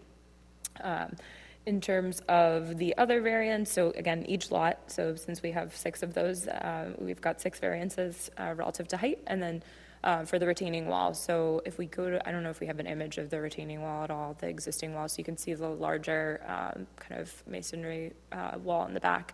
That retaining wall was installed back around 2007 or so. At that time, there was a prior approval for a multifamily building at this location that came in for site plan and proposed a retaining wall. This wall was built in a location that was not the approved location on the plan. That was owned and constructed, our understanding, by a previous owner. And so that wall was clearly constructed in a way that did not comply with the requirements. At that time, it was 1 lot, and so as a result of it being 1 lot, the only way that it did not comply was with respect to the rear. The wall itself is too close to the rear lot line. Kind of varies, that specific distance varies and meanders across the course of the lot. But in terms of what they are proposing, each 0 lot line on kind of the townhouse lines creates a new form of relief that's needed, and it actually exacerbates the relief that's needed because there's no way to create a physical setback from the retaining wall. So they would have to design it in a way where there would be, small wall segments with a steep pitch slope that kind of went in between each section of wall adjacent to the property lines, which probably wouldn't make a lot of sense. But ultimately, that's the request that they have. So the relief relates to the side and to the rear, and again, it varies by lot on all all sides, it's 5 feet, and on the rear, it depending on which lot you're referring to, it varies. So I'll just note that that's outlined by lot in the memo. And then the 2 interior lots, if we go to the civil plan, you'll see the 2 interior lots, as Attorney O'Neill stated. There are often challenges when the frontage is sort of the bare minimum frontage, and someone's proposing a driveway to a drive-under garage. There's typically a challenge in meeting our 50% impervious limitation in this district. So the applicant is seeking for both internal lots, if you will, relief relative to that specific requirement, that 50% threshold. And then that's specific to both interior lots, but also on lot, let me get this one right, in terms of the lot numbers. So this is on 26 Milton, so the right-hand side of the properties that you're seeing on the screen, that structure. They're seeking relief from the setback requirement for the driveway, which is a 3-foot buffer. They have less than that, so that's just under a foot. And so we're requesting that they try to adjust that to increase that buffer, but still won't fully be able to resolve that, so they'll still retain the need for that particular special permit. We have proposed conditions in the memo that try to address relief that was previously requested for the other lots on each end, where we've either identified that they no longer need the special permit or that they can cure that easily through a condition. So it's our advice that the applicant can withdraw the requested special permits for lots A and B on, lots A and C on both 28 and 26, but they would still need the relief on B. In terms of the conditions, not a ton to highlight that hasn't already been covered in terms of the frontage pavement. That's probably the biggest one that the board's not typically used to seeing. And again, that will require approvals from Planning Board in terms of site plan, 81G, as well as the Conservation Commission filing.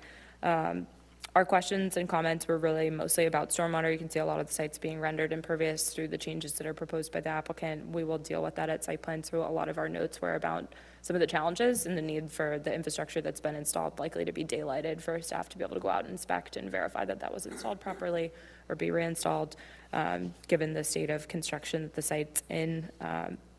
So mostly a heads up for what to expect in terms of next steps, were the board to proceed with an approval and the applicant able to continue forward. Again, the comments are pretty parallel on the 2 lots, so really just minor suggestions related to the interior lot line, shifting that and reducing the width of the driveway on those interior lots. I have a question for you. So if we do move this forward, we have to both make a positive request for variances and also a withdrawal. Is that correct? That'd be correct. The applicant has requested already the withdrawal for the variances, so they should make the request relative to the special permits. I'm not sure if I heard Attorney O'Neill state that, and I apologize because I had to step into the hall for a moment. So. Yep. And I can accommodate there.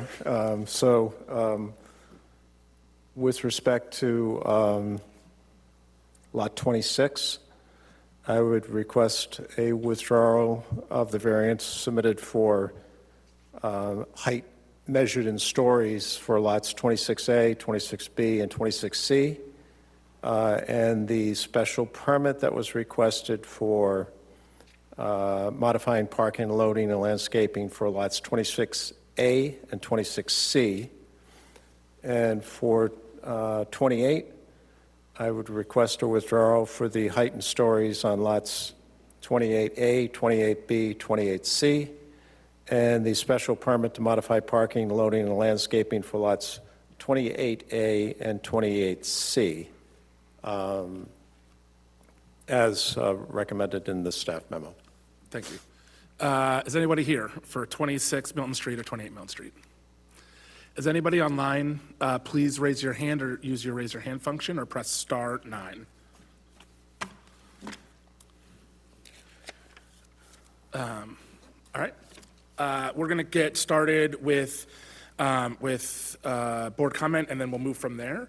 Okay, so we're not in the catch basin exactly. We're not in a butter, but my father-in-law lives not far from this. And I was actually surprised that this went up because this was a terrible construction. As you can see from the picture, there was absolutely spillage into downhill. It's a very steep downhill. When I first read this filing, my impulse was to tell you to tear this whole thing down and start from scratch and do something you can legally do, because it is ridiculous to ask us after you've built something to come and like you've broken the law and you're just like, well, I mean, what do we do? Like my impulse is to tell you to tear it down and start again. This is absolutely atrocious. It was atrocious when it was being built. It was atrocious that this happened. It's atrocious for the environment. There was construction down the hill that was approved. I'm worried about, I mean, I'm sure it's fine, but like there was definitely dirt and spillage down the hill. It's very steep, the sort of thing that conservation would definitely care about. This is like the worst thing that could happen. I don't know who the developer is for this, but my feeling is that they should never be allowed to work in the city of Worcester because this is absolutely atrocious. Like you cannot, I understand that like the relief itself is actually not the problem. You could have gotten it. We're a pretty easy board to get approval from. At any point, somebody could have come before us and said, this is what we want to build. It's not terribly different, that's right, from what's out there. But like you have to do that. You can't just build and hope for the best. That's not the way this should work. It's really awful. I am mindful that it's already pretty bad out there, and so I'm not going to make a suggestion that we tear it down. I am amenable to making, to allowing some of these variances to go forward, but I am not happy to do so because my first impulse was to say, heck, what the heck is this? Like I saw it as it happened. I complained to the city about it. I was like, what is going on here? Like this was terrible. There was never a part with this process that it wasn't an embarrassment. And I just kept, like, even the site now is an embarrassment. It's still not protecting the environment the way we expect in the city of Worcester. So everything about this is a problem.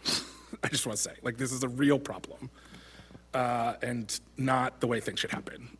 Especially, again, because this board is actually really, we are so easy to deal with from the side of having to get things through here. And it's just not the way things should happen. Yeah, Mr. Chairman, could I respond to that? Yeah, please, go ahead. We do, there was a building permit pulled on one of the buildings. The owner of the property is here with me this evening. You know, he hired a licensed site contractor. He didn't know that the permit wasn't pulled for both properties. You know, he's paid the application fee, and it's something that we're looking into, but in terms of, this came as a surprise to him as well, and he was relying upon the site contractor, or not the site contractor, but the construction supervisor to handle that. And so this, when all of this sort of came to light in connection with the filing with the planning board, that's when the issues surfaced. And certainly when I was initially contacted to do the site filing, I didn't know that there wasn't, one building hadn't had a permit pulled on it. You know, and nor did the owner. So he is trying to extricate himself from this situation. You know, in terms of the neighborhood impacts, I think it'll be beneficial to have that street paved, particularly in connection with the other pavement that's done. So, I mean, that is a positive. The streets are pretty rough in that area. You know, even the better streets, you know, are either narrow or in poor condition. But this would be an improvement to that. I think the units are first class. I mean, pretty nice. I mean, they're using, you know, good materials. And I think that the overall, when it's, you know, completed, it's, you know, it's just kind of a fine addition, I think, to that street. And I do think it does fit that street in terms of, particularly with some of the more recent construction that has gone on there. But in terms of, this is not something which, that he was aware of and is kind of mortified by it himself. So, I mean, you're not alone in having that, reaction. And so, it's not something which he knew about. And it certainly wasn't the way he planned to do it, and didn't even, and has paid the, the application fees that are, would be required, to file the application. Why it wasn't done, who knows? But I did speak with the code department, and once we secure, if we're successful, the required permits, there'll be a sit-down with the code department, and in all likelihood, there'll be some fines that will be levied for, working without pulling proper permits. So that's, but that's, down the road a bit.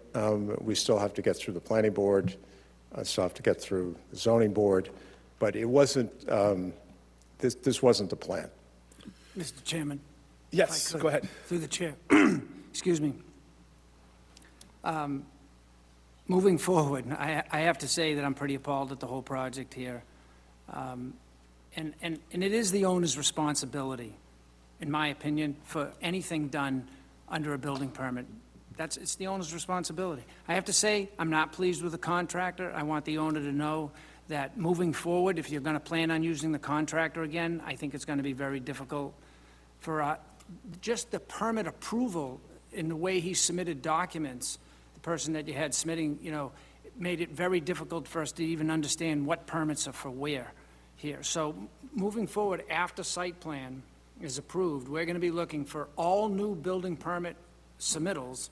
And yes, we want to have a sit-down because we're talking about fines that are going to be established and accordingly for the project. And I highly recommend that you really consider using a different contractor, because based on what I have now, I'm going to be babysitting this project moving forward, and it's really going to be difficult for you as the owner trying to get past this and get moving on the project. And I apologize for taking the time. Thank you. for the board, Please do take but the time. I felt it was due.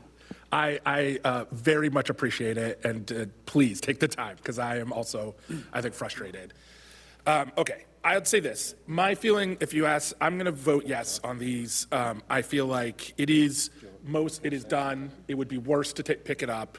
The street desperately needs to get fixed. So if for any other reason, this street getting improved, and it better be the best road, private road in the city when this is done. Yeah. I think it's going to be an improvement when it's finished, and it is not out of line. I agree with the attorney. It is not. It is totally in line, and frankly, would have been something I would have been happy to vote yes on.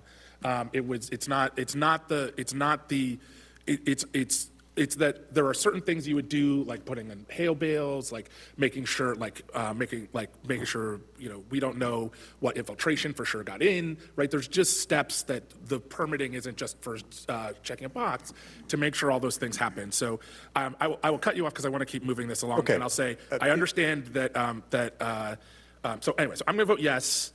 But just know that I'm begrudgingly yes, because I think it is better for the neighborhood and for this project to move forward and to move out of our jurisdiction and into the next phase of this, because that's, I think, the best thing to happen is to get, when the snow gets cleared, for it to get paved, for it to move forward, for it to get finished up. It's mostly done anyway. That's my preference, but I want to hear it from the other board members before you come back. Board Member Bromoff. Through the chair, well, I think you said it. So there's not much for me to add, except I agree with him. Board Member Cortez. I echo all your word, all what you said, Mr. Powers.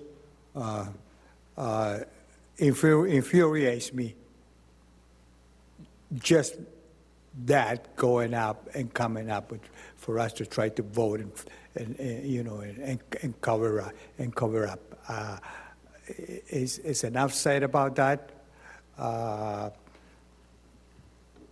It should not happen anywhere. I wish that there were some type of a fines when people don't do those kinds of things, but unfortunately, we don't have that.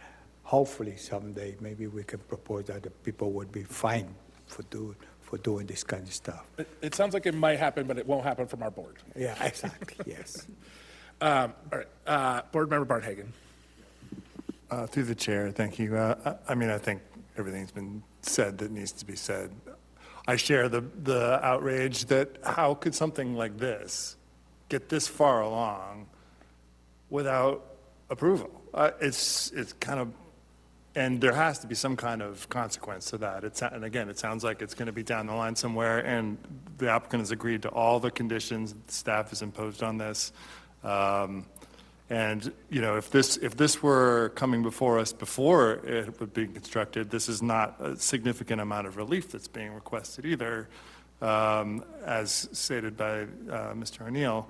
It's just, it is a little galling to approve it now after we can see it's been up already. So, but I agree with the chair that it's, at this point, it's, you know, there's no use crying over spilt milk. Let's just move it forward, get to the fines and oversight that has to happen through code and through the planning board and everything else that has to happen. And hopefully from now on, you're going to dot your I's and cross your T's and maybe get a new contractor and make sure that everything you do is on the up and up. But thank you. Board Member Sacco.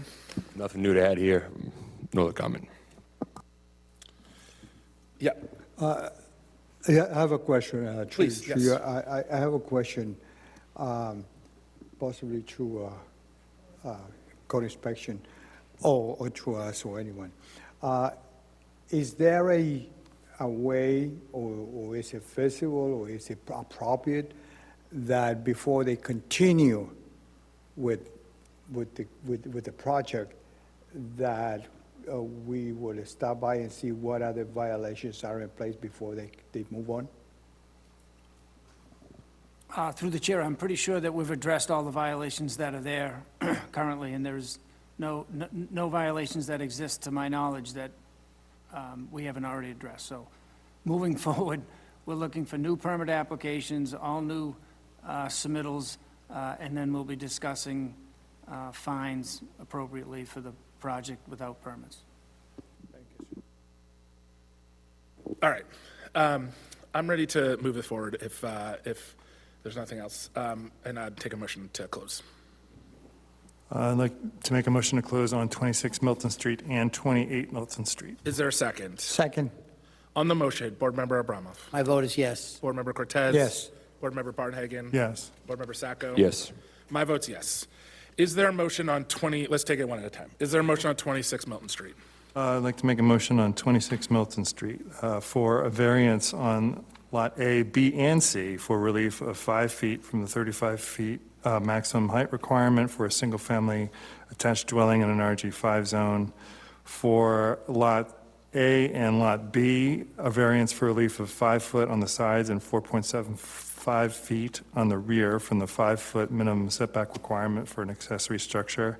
For Lot C, a variance for relief of 5 foot on the side and 2 foot on the rear from the 5-foot minimum setback requirement for an accessory structure. And for Lot B, a special permit to modify the dimensional layout and/or landscaping requirements, loading requirements, and/or the number of required parking spaces, including the conditions on page 5 of 10 of the staff memo and the waivers as requested by the applicant. And for the variance on Lot A, Lot B, and Lot C to be friendly amendment, to be, I forget the word, removed.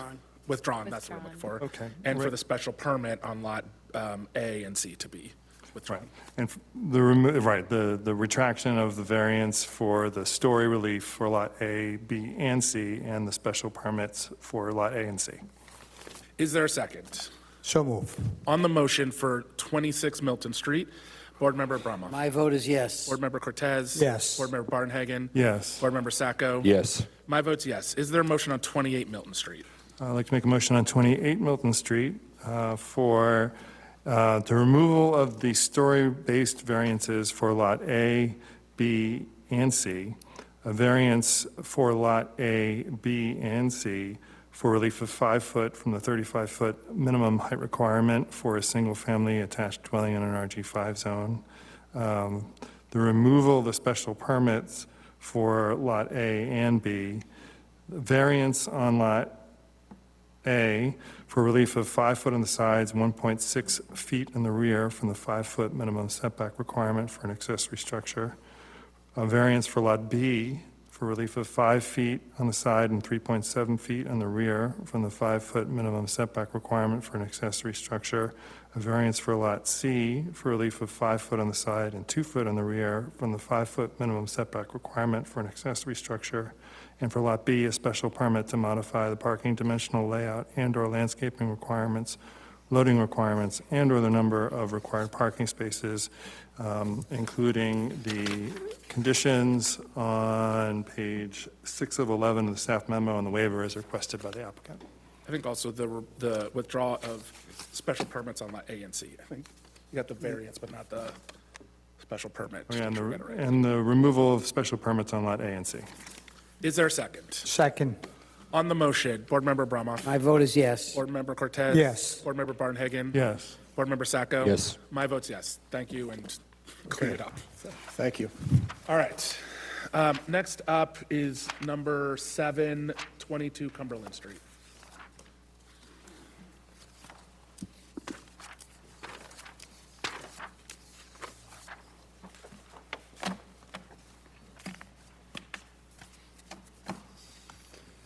Good evening once again. Mr. Chair, members of the board, for the record, Attorney Matt Eckel with Fletcher Tilton on behalf of the applicant. I reside in Burlington, Massachusetts. With me is Mr. Michael Armani, the owner of the property and the applicant. We're here before you this evening seeking an amendment to an existing 1985 special permit to allow 2 additional residential units to an existing multifamily low-rise dwelling located at 22 Cumberland Street. The permit originally authorized 4 units, and we are seeking again to add 2 additional units. We're also seeking variances from 2-dimensional regulations within the code. The first is the lot area requirement. We're required to have a total of 17,000 square feet for 6 units. We have 14,631, so we're seeking just under 2,400 square feet for the relief for that. We're also required 12 total parking spaces. This does require a 2-to-1 parking ratio, which is obviously fairly high for smaller units.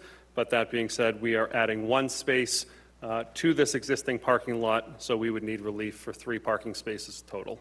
So overall, we're proposing 6 units, a total of 10 bedrooms, and 9 parking spaces.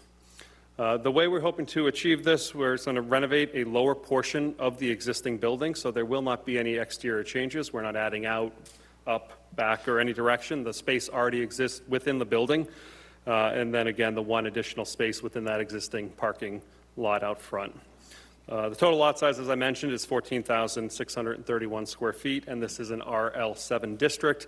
So multifamily residential low-rise is allowed per the special permit, obviously, as that's what we're trying to amend. Just a little bit more by way of background, the existing building, as I mentioned, contains 4 units. I'll call the 4 units currently being located on level 1 and 2.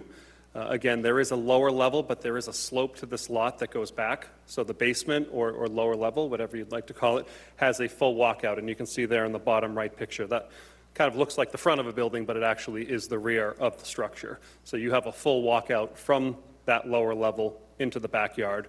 And obviously that density is somewhat hidden by the front of the building where it looks like just a 2-story building. So a unique condition based upon the slope of the lot. Where we're able to hopefully add these units and add to the housing stock within the existing confines of the building. The renovation itself, at some point, Mr. Armani purchased this back in 2023, I believe. At some point since the 1985 approval, part of the lower level was built out. You can see there was a spiral staircase that actually went down, so it was somewhat of a bi-level unit, although it was somewhat of a standalone living space, a unique condition that obviously we inherited when Mr. Monti purchased the property. So there's not a lot of work to actually be done on the left side. It's almost ready to go as a standalone unit. It just needs to demolish the spiral staircase. The current right side of the building on the lower level is common space storage and utilities. So we're proposing a one-bedroom unit there, and then a new kind of much smaller common utility room, which will be accessed from the common stairway. So 2 standalone units down there. One will be a little bit larger because it takes up the whole footprint of the left side, and the one on the right side will be a little bit smaller because it also accommodates that common storage and utility area. We undertook this project because we view it as a good way to add to the housing stock without changing the character of the neighborhood. Again, you won't see any visual changes from anywhere on the property, but at least along the front of the property, it'll still look as it does today, but takes advantage of some built-out space already and some space that's really kind of wasted as dead storage space. As part of the project and working with staff, we've agreed to put 2 new trees in the front of the property, as well as add bike racks. Again, we think we're pretty close with the parking ratio, but knowing that we do need relief for parking, we are happy to add the bike racks to encourage an alternate means of transportation. We're also about a quarter of a mile away from a bus stop, so we think this 1.5 per unit parking ratio is appropriate in this situation. We did receive and review staff's memo. We have no issues with any of the conditions of approval. We think they all make sense, and we're happy to do so.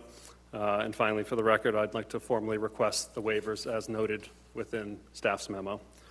So with that, it's a pretty straightforward project. I'll pause and take any questions the board may have. City staff. Sure, through you, Mr. Chair. This is Michelle Smith again in the city's planning division. So the applicant seeking a request for 2 variances. First for relief of lot area, also for relief of the parking requirement, and then finally seeking an amendment to the ancient special permit granted back in the 80s that allowed the use in the first place when the property was of the same zoning and still requiring a special permit to allow multifamily at the site. So they are seeking that modification. So we have recommended conditions on page 5. Right, their option would be to add an ADU. That would require no additional parking, no additional lot area, et cetera, et cetera. So really above and beyond an ADU, they're really only asking for 1 additional unit at the property. In terms of the parking ratio, they have 9 parking spaces proposed for 10 bedrooms. So, practically speaking, we think there's adequate parking. There's on-street parking in the neighborhood. The neighboring property is actually owned by the city. It's the Conservation Commission property. So we'll just make a note too that if there end up being physical alterations to the ground, I believe there is a wetland on our property, so there may be a need for a filing with the Concom, but we'll take a look at the revised plan. At this point, our request is for them to expand one of the parking stalls. They're proposing to just sort of restripe, and unfortunately, there's not quite enough room to get in the additional parking space that they're proposing. So in order to accommodate that, we've asked them to add a little bit of additional pavement. So in doing that, we had previously proposed 2 different options. They could either get another a variance for an additional parking space or make that change. Their preference is to just provide the parking space. So we would recommend that you strike in our recommended conditions, strike C, 1C, which will resolve for that. And then of the variances, they would be seeking the variance for 3 spaces, not for 4 spaces. So through discussion, that's their preference, which is, the minimum amount of relief necessary. Happy to answer questions if you have them, but really the comments that we had, I think the one remaining question was just about trash bin and where the trash bins would be stored. It's only 5 units, so they can have city pickup. Just wanting to make sure that wouldn't interfere with any of the parking spaces. Otherwise, there's nothing really proposed to the exterior, and the site is in our background or baseline growth area, so it's not necessarily within the walkshed to transit, although it's just outside of that, about 1/3 of a mile to transit. Happy to answer questions. Thanks. Is anybody here for this? Nope. Is anybody online? This is straightforward. I'm an easy yes.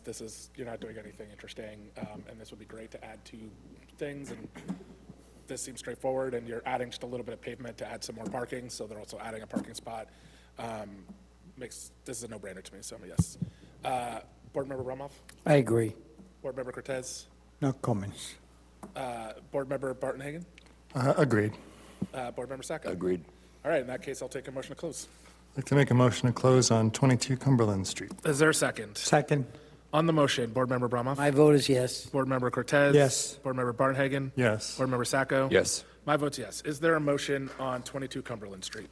I'd like to make a motion on 22 Cumberland Street for a variance for relief of 2,369 square feet from the 17,000 square foot minimum lot area requirement for a multifamily low-rise dwelling in an RL7 zone district. For relief of 3 spaces, a variance for relief of 3 spaces from the 12-space minimum parking requirements for a multifamily dwelling, and amendment to a special permit to allow for a multifamily low-rising dwelling in an RL7 zone with the conditions except for 1C, which is stricken, of the staff memo and the waivers as requested by the applicant. Is there a second? Second. On the motion, Board Member Bromoff? My vote is yes. Board Member Cortez? Yes. Board Member Barnhagen? Yes. Board Member Sacco? Yes. My vote's yes. Thank you very much. Thank you very much. Next up is 12 Malden Street.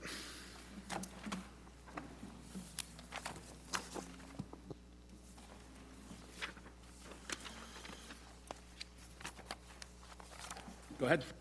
Good evening, Mr. Chair, members of the board. You got to turn it on. Oh. There you go. Good evening, Mr. Chair, members of the board. My name is Joe Duquette from Bowditch and Dewey. I'm here on behalf of Wolf Farms LLC. Joining me online tonight is the applicant, Gary, as well as Rafael Hernandez, the architect, and John Grenier, the engineer for the project. So, as a brief history of the background for this project, the Worcester Planning Board recently recommended and the City Council approved a rezoning of the streets along Milton, or Malden Street, excuse me, from the more restrictive RS7 zone to the RL7 zone to allow for specifically these types of developments, single-family attached uses. If you go to the next page here, so you can see the development here in the neighboring development at 17 Malden Street, which is a 12-unit condominium complex, very kind of similar but very different design, but more so shown for purposes of the density and kind of the character of the neighborhood. So what the applicant is proposing here is a 12-unit single-family attached development consisting of 4 buildings with 3 units each, landscaping, 2-bay garages. There are plenty of trees because this has to comply with the more than one building and a lot approval. So there are actually more trees that are being added to this plan in addition to what you're seeing today. There have been questions with city staff about considering alternative types of developments here, but really, I know that this is the first time the board's seeing the project, but there has been about 6 or 7 different iterations of this project already, so it has been very thoroughly vetted. We have brought the buildings together much or closer, which actually have triggered an additional special permit for a reduction of the drive aisle width to increase the distance between the buildings shown here and the neighboring properties. So there will be additional landscaping there. But yeah, the style of development, so you can see with the renderings here, there was consideration of having front-facing units, but we think that, it was very intentional in the design, and, Raphael is happy to share his opinions as to how this looks for the neighborhood, but compared to the condominium development, certainly that is the front entrance to these units here. So even though it is the side profile of the building, I mean, it speaks for itself, I think, in terms of the approach and the development here. So, I mean, given the time of night, we're happy to answer any questions the board has if you want to hear from anybody else from the team, but I'll leave it there. Thank you. I'll also request the waivers stated. Oh, perfect. Thank you very much. City staff. Sure, through the chair again, Michelle Smith in the city's planning division. So in front of you is a request for a variety of relief related to this proposed single-family attached or kind of townhouse-style project. You can see from the renderings that they've provided, there are 3 units in each of these buildings. So the applicant is proposing, 3 units in 3 of the buildings and 1 that has 4. Am I getting that right? 3 units in each of the 4 buildings. Thank you. So I just looked at 13 in terms of your buy right options, and I was like, that math does not work, sorry, it's getting late. So the applicant is proposing a total of 12 units, 3 in each of the four buildings. They're seeking relief from the dimensional requirements specifically related to lot area and to frontage. The relief that they're seeking, they've kind of paired that nexus related to the by right option. So by right in the zoning district, dimensionally speaking, the applicant has adequate frontage and lot area to construct up to 13 units of multifamily low-rise dwelling. So they have not opted to proceed with a multifamily low-rise option. We'd encourage them to explore that. That's not their preference from our understanding through a conversation.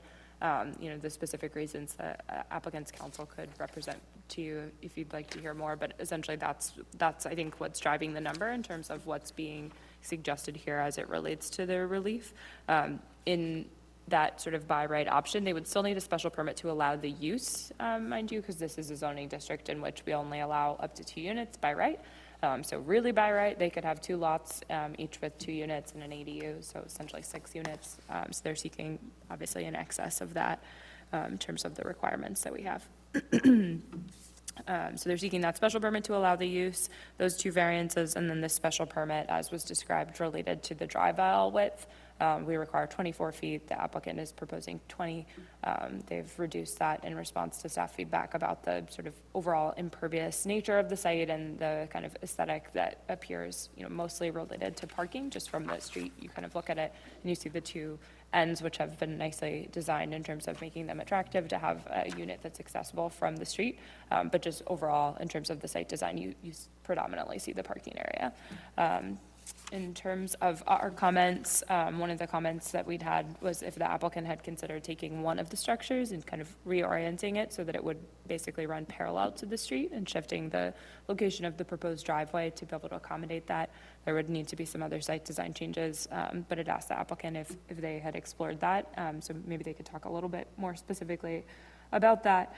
Otherwise, each, as you can see here, each unit provides for garage parking and then essentially a surface parking. So there's really enough for 2 garage spaces and 2 surface spaces for each of these units. And then that does not include anywhere in that kind of drive aisle. We'll make a note too that there is a guest parking space that's shown, but it's in like the fire lane.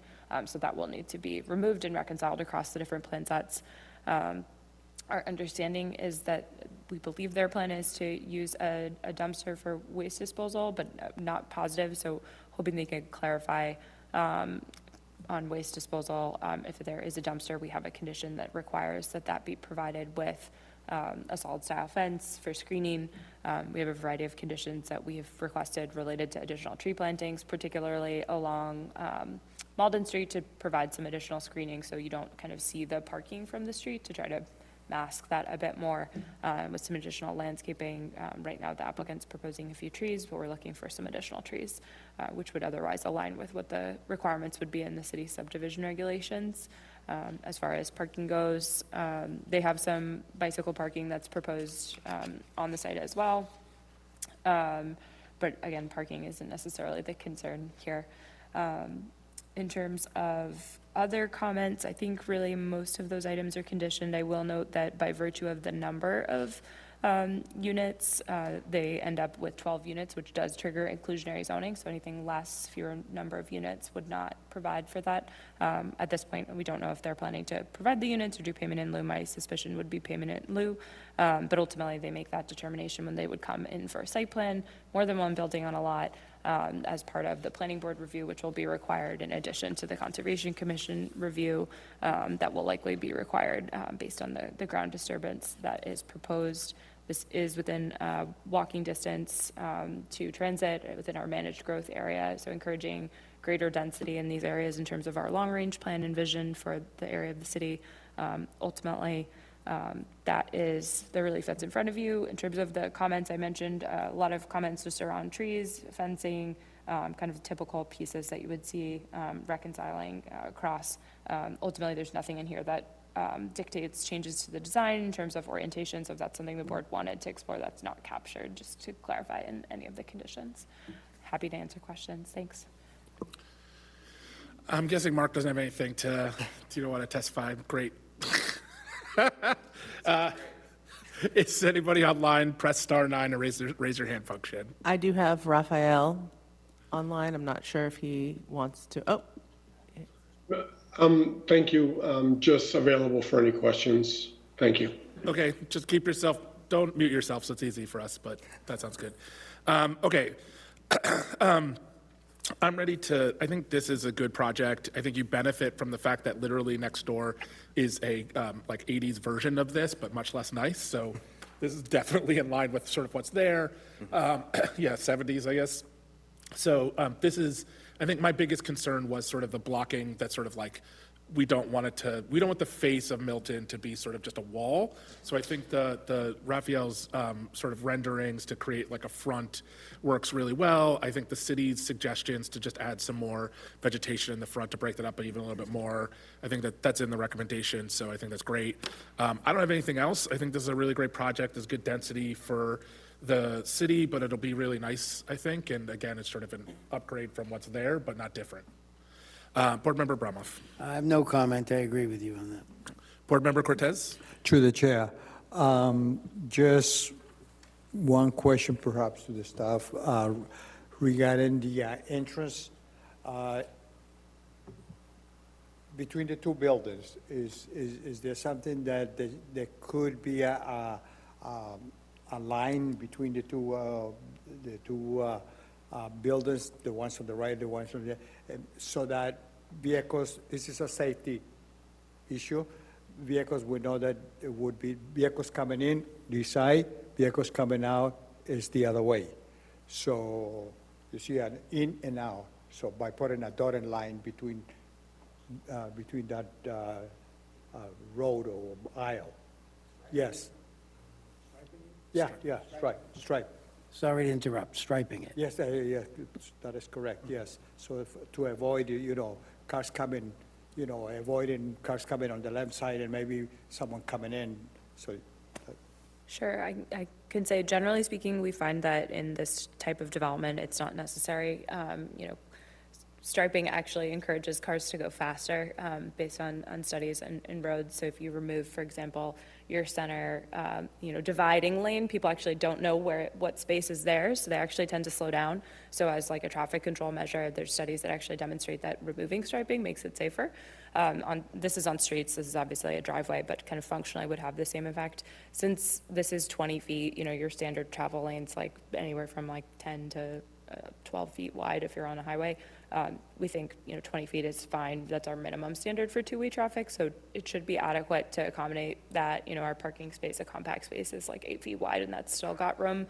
9 feet wide, again, for another parking stall. So if you can kind of imagine yourself in that space traveling through, we're not necessarily concerned about that. So I'd say, I'm not a traffic engineer, but I would guess that that our DTM would recommend against that, just given that component related to safety, but also just, these types of areas don't even necessarily often need like a stop sign, stop control. Just the way that the number of users and kind of the nature of the use isn't like you're in a commercial shopping plaza, or it's like residents going to their house, and hopefully being courteous for their neighbors.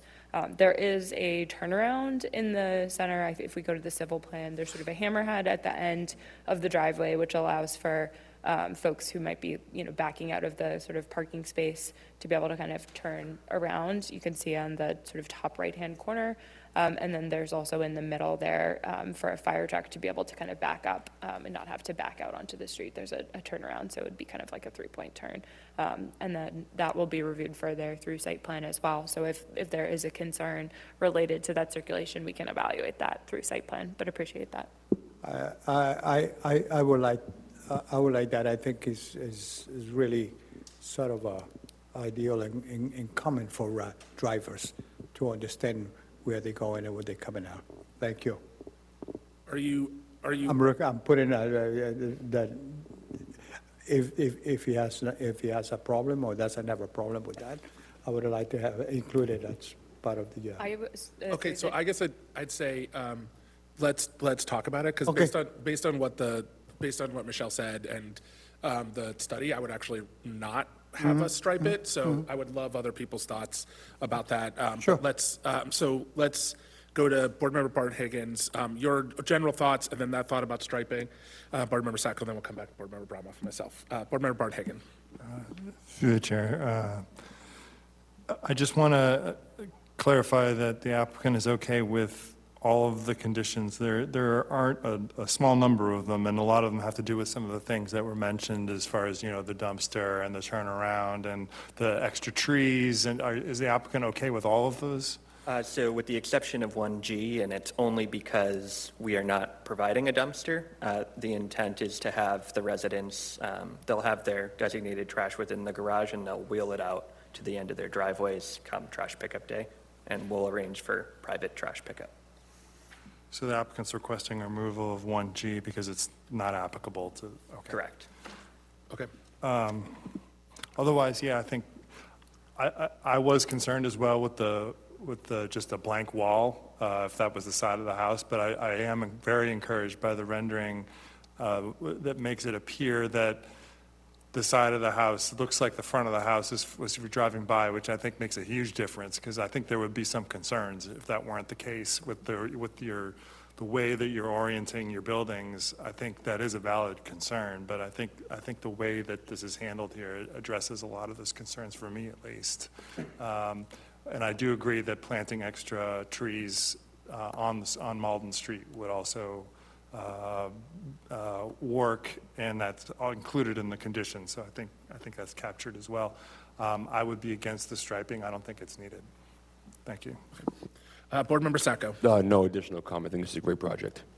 Do you have thoughts about the striping? I don't think it's necessary after hearing what Michelle said too. Just, it's a very interesting study too. I didn't know that, but I take her word for it. Board Member Bromoff. No, I agree. I think Michelle came up with a good point, and it's an interesting study, so. Okay. Let's move on. Okay. In that case, I'll take a motion to close. I'd like to make a motion to close on 12 Malden Street. Is there a second? Second. My vote is yes.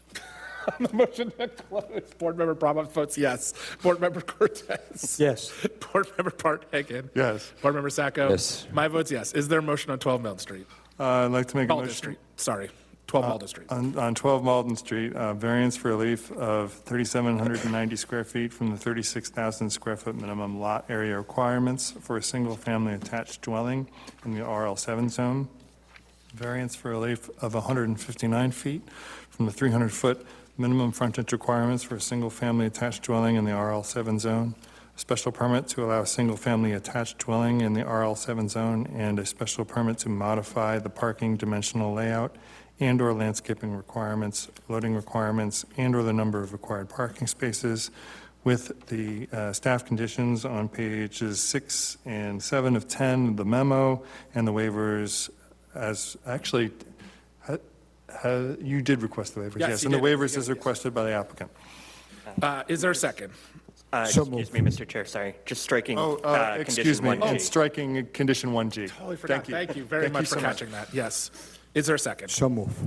On the motion, Board Member Bromoff. My vote is yes. Board Member Cortez. Yes. Board Member Barnhagen. Yes. Board Member Sacco. Yes. My vote's yes. Thank you very much. Thank you. Go Pats.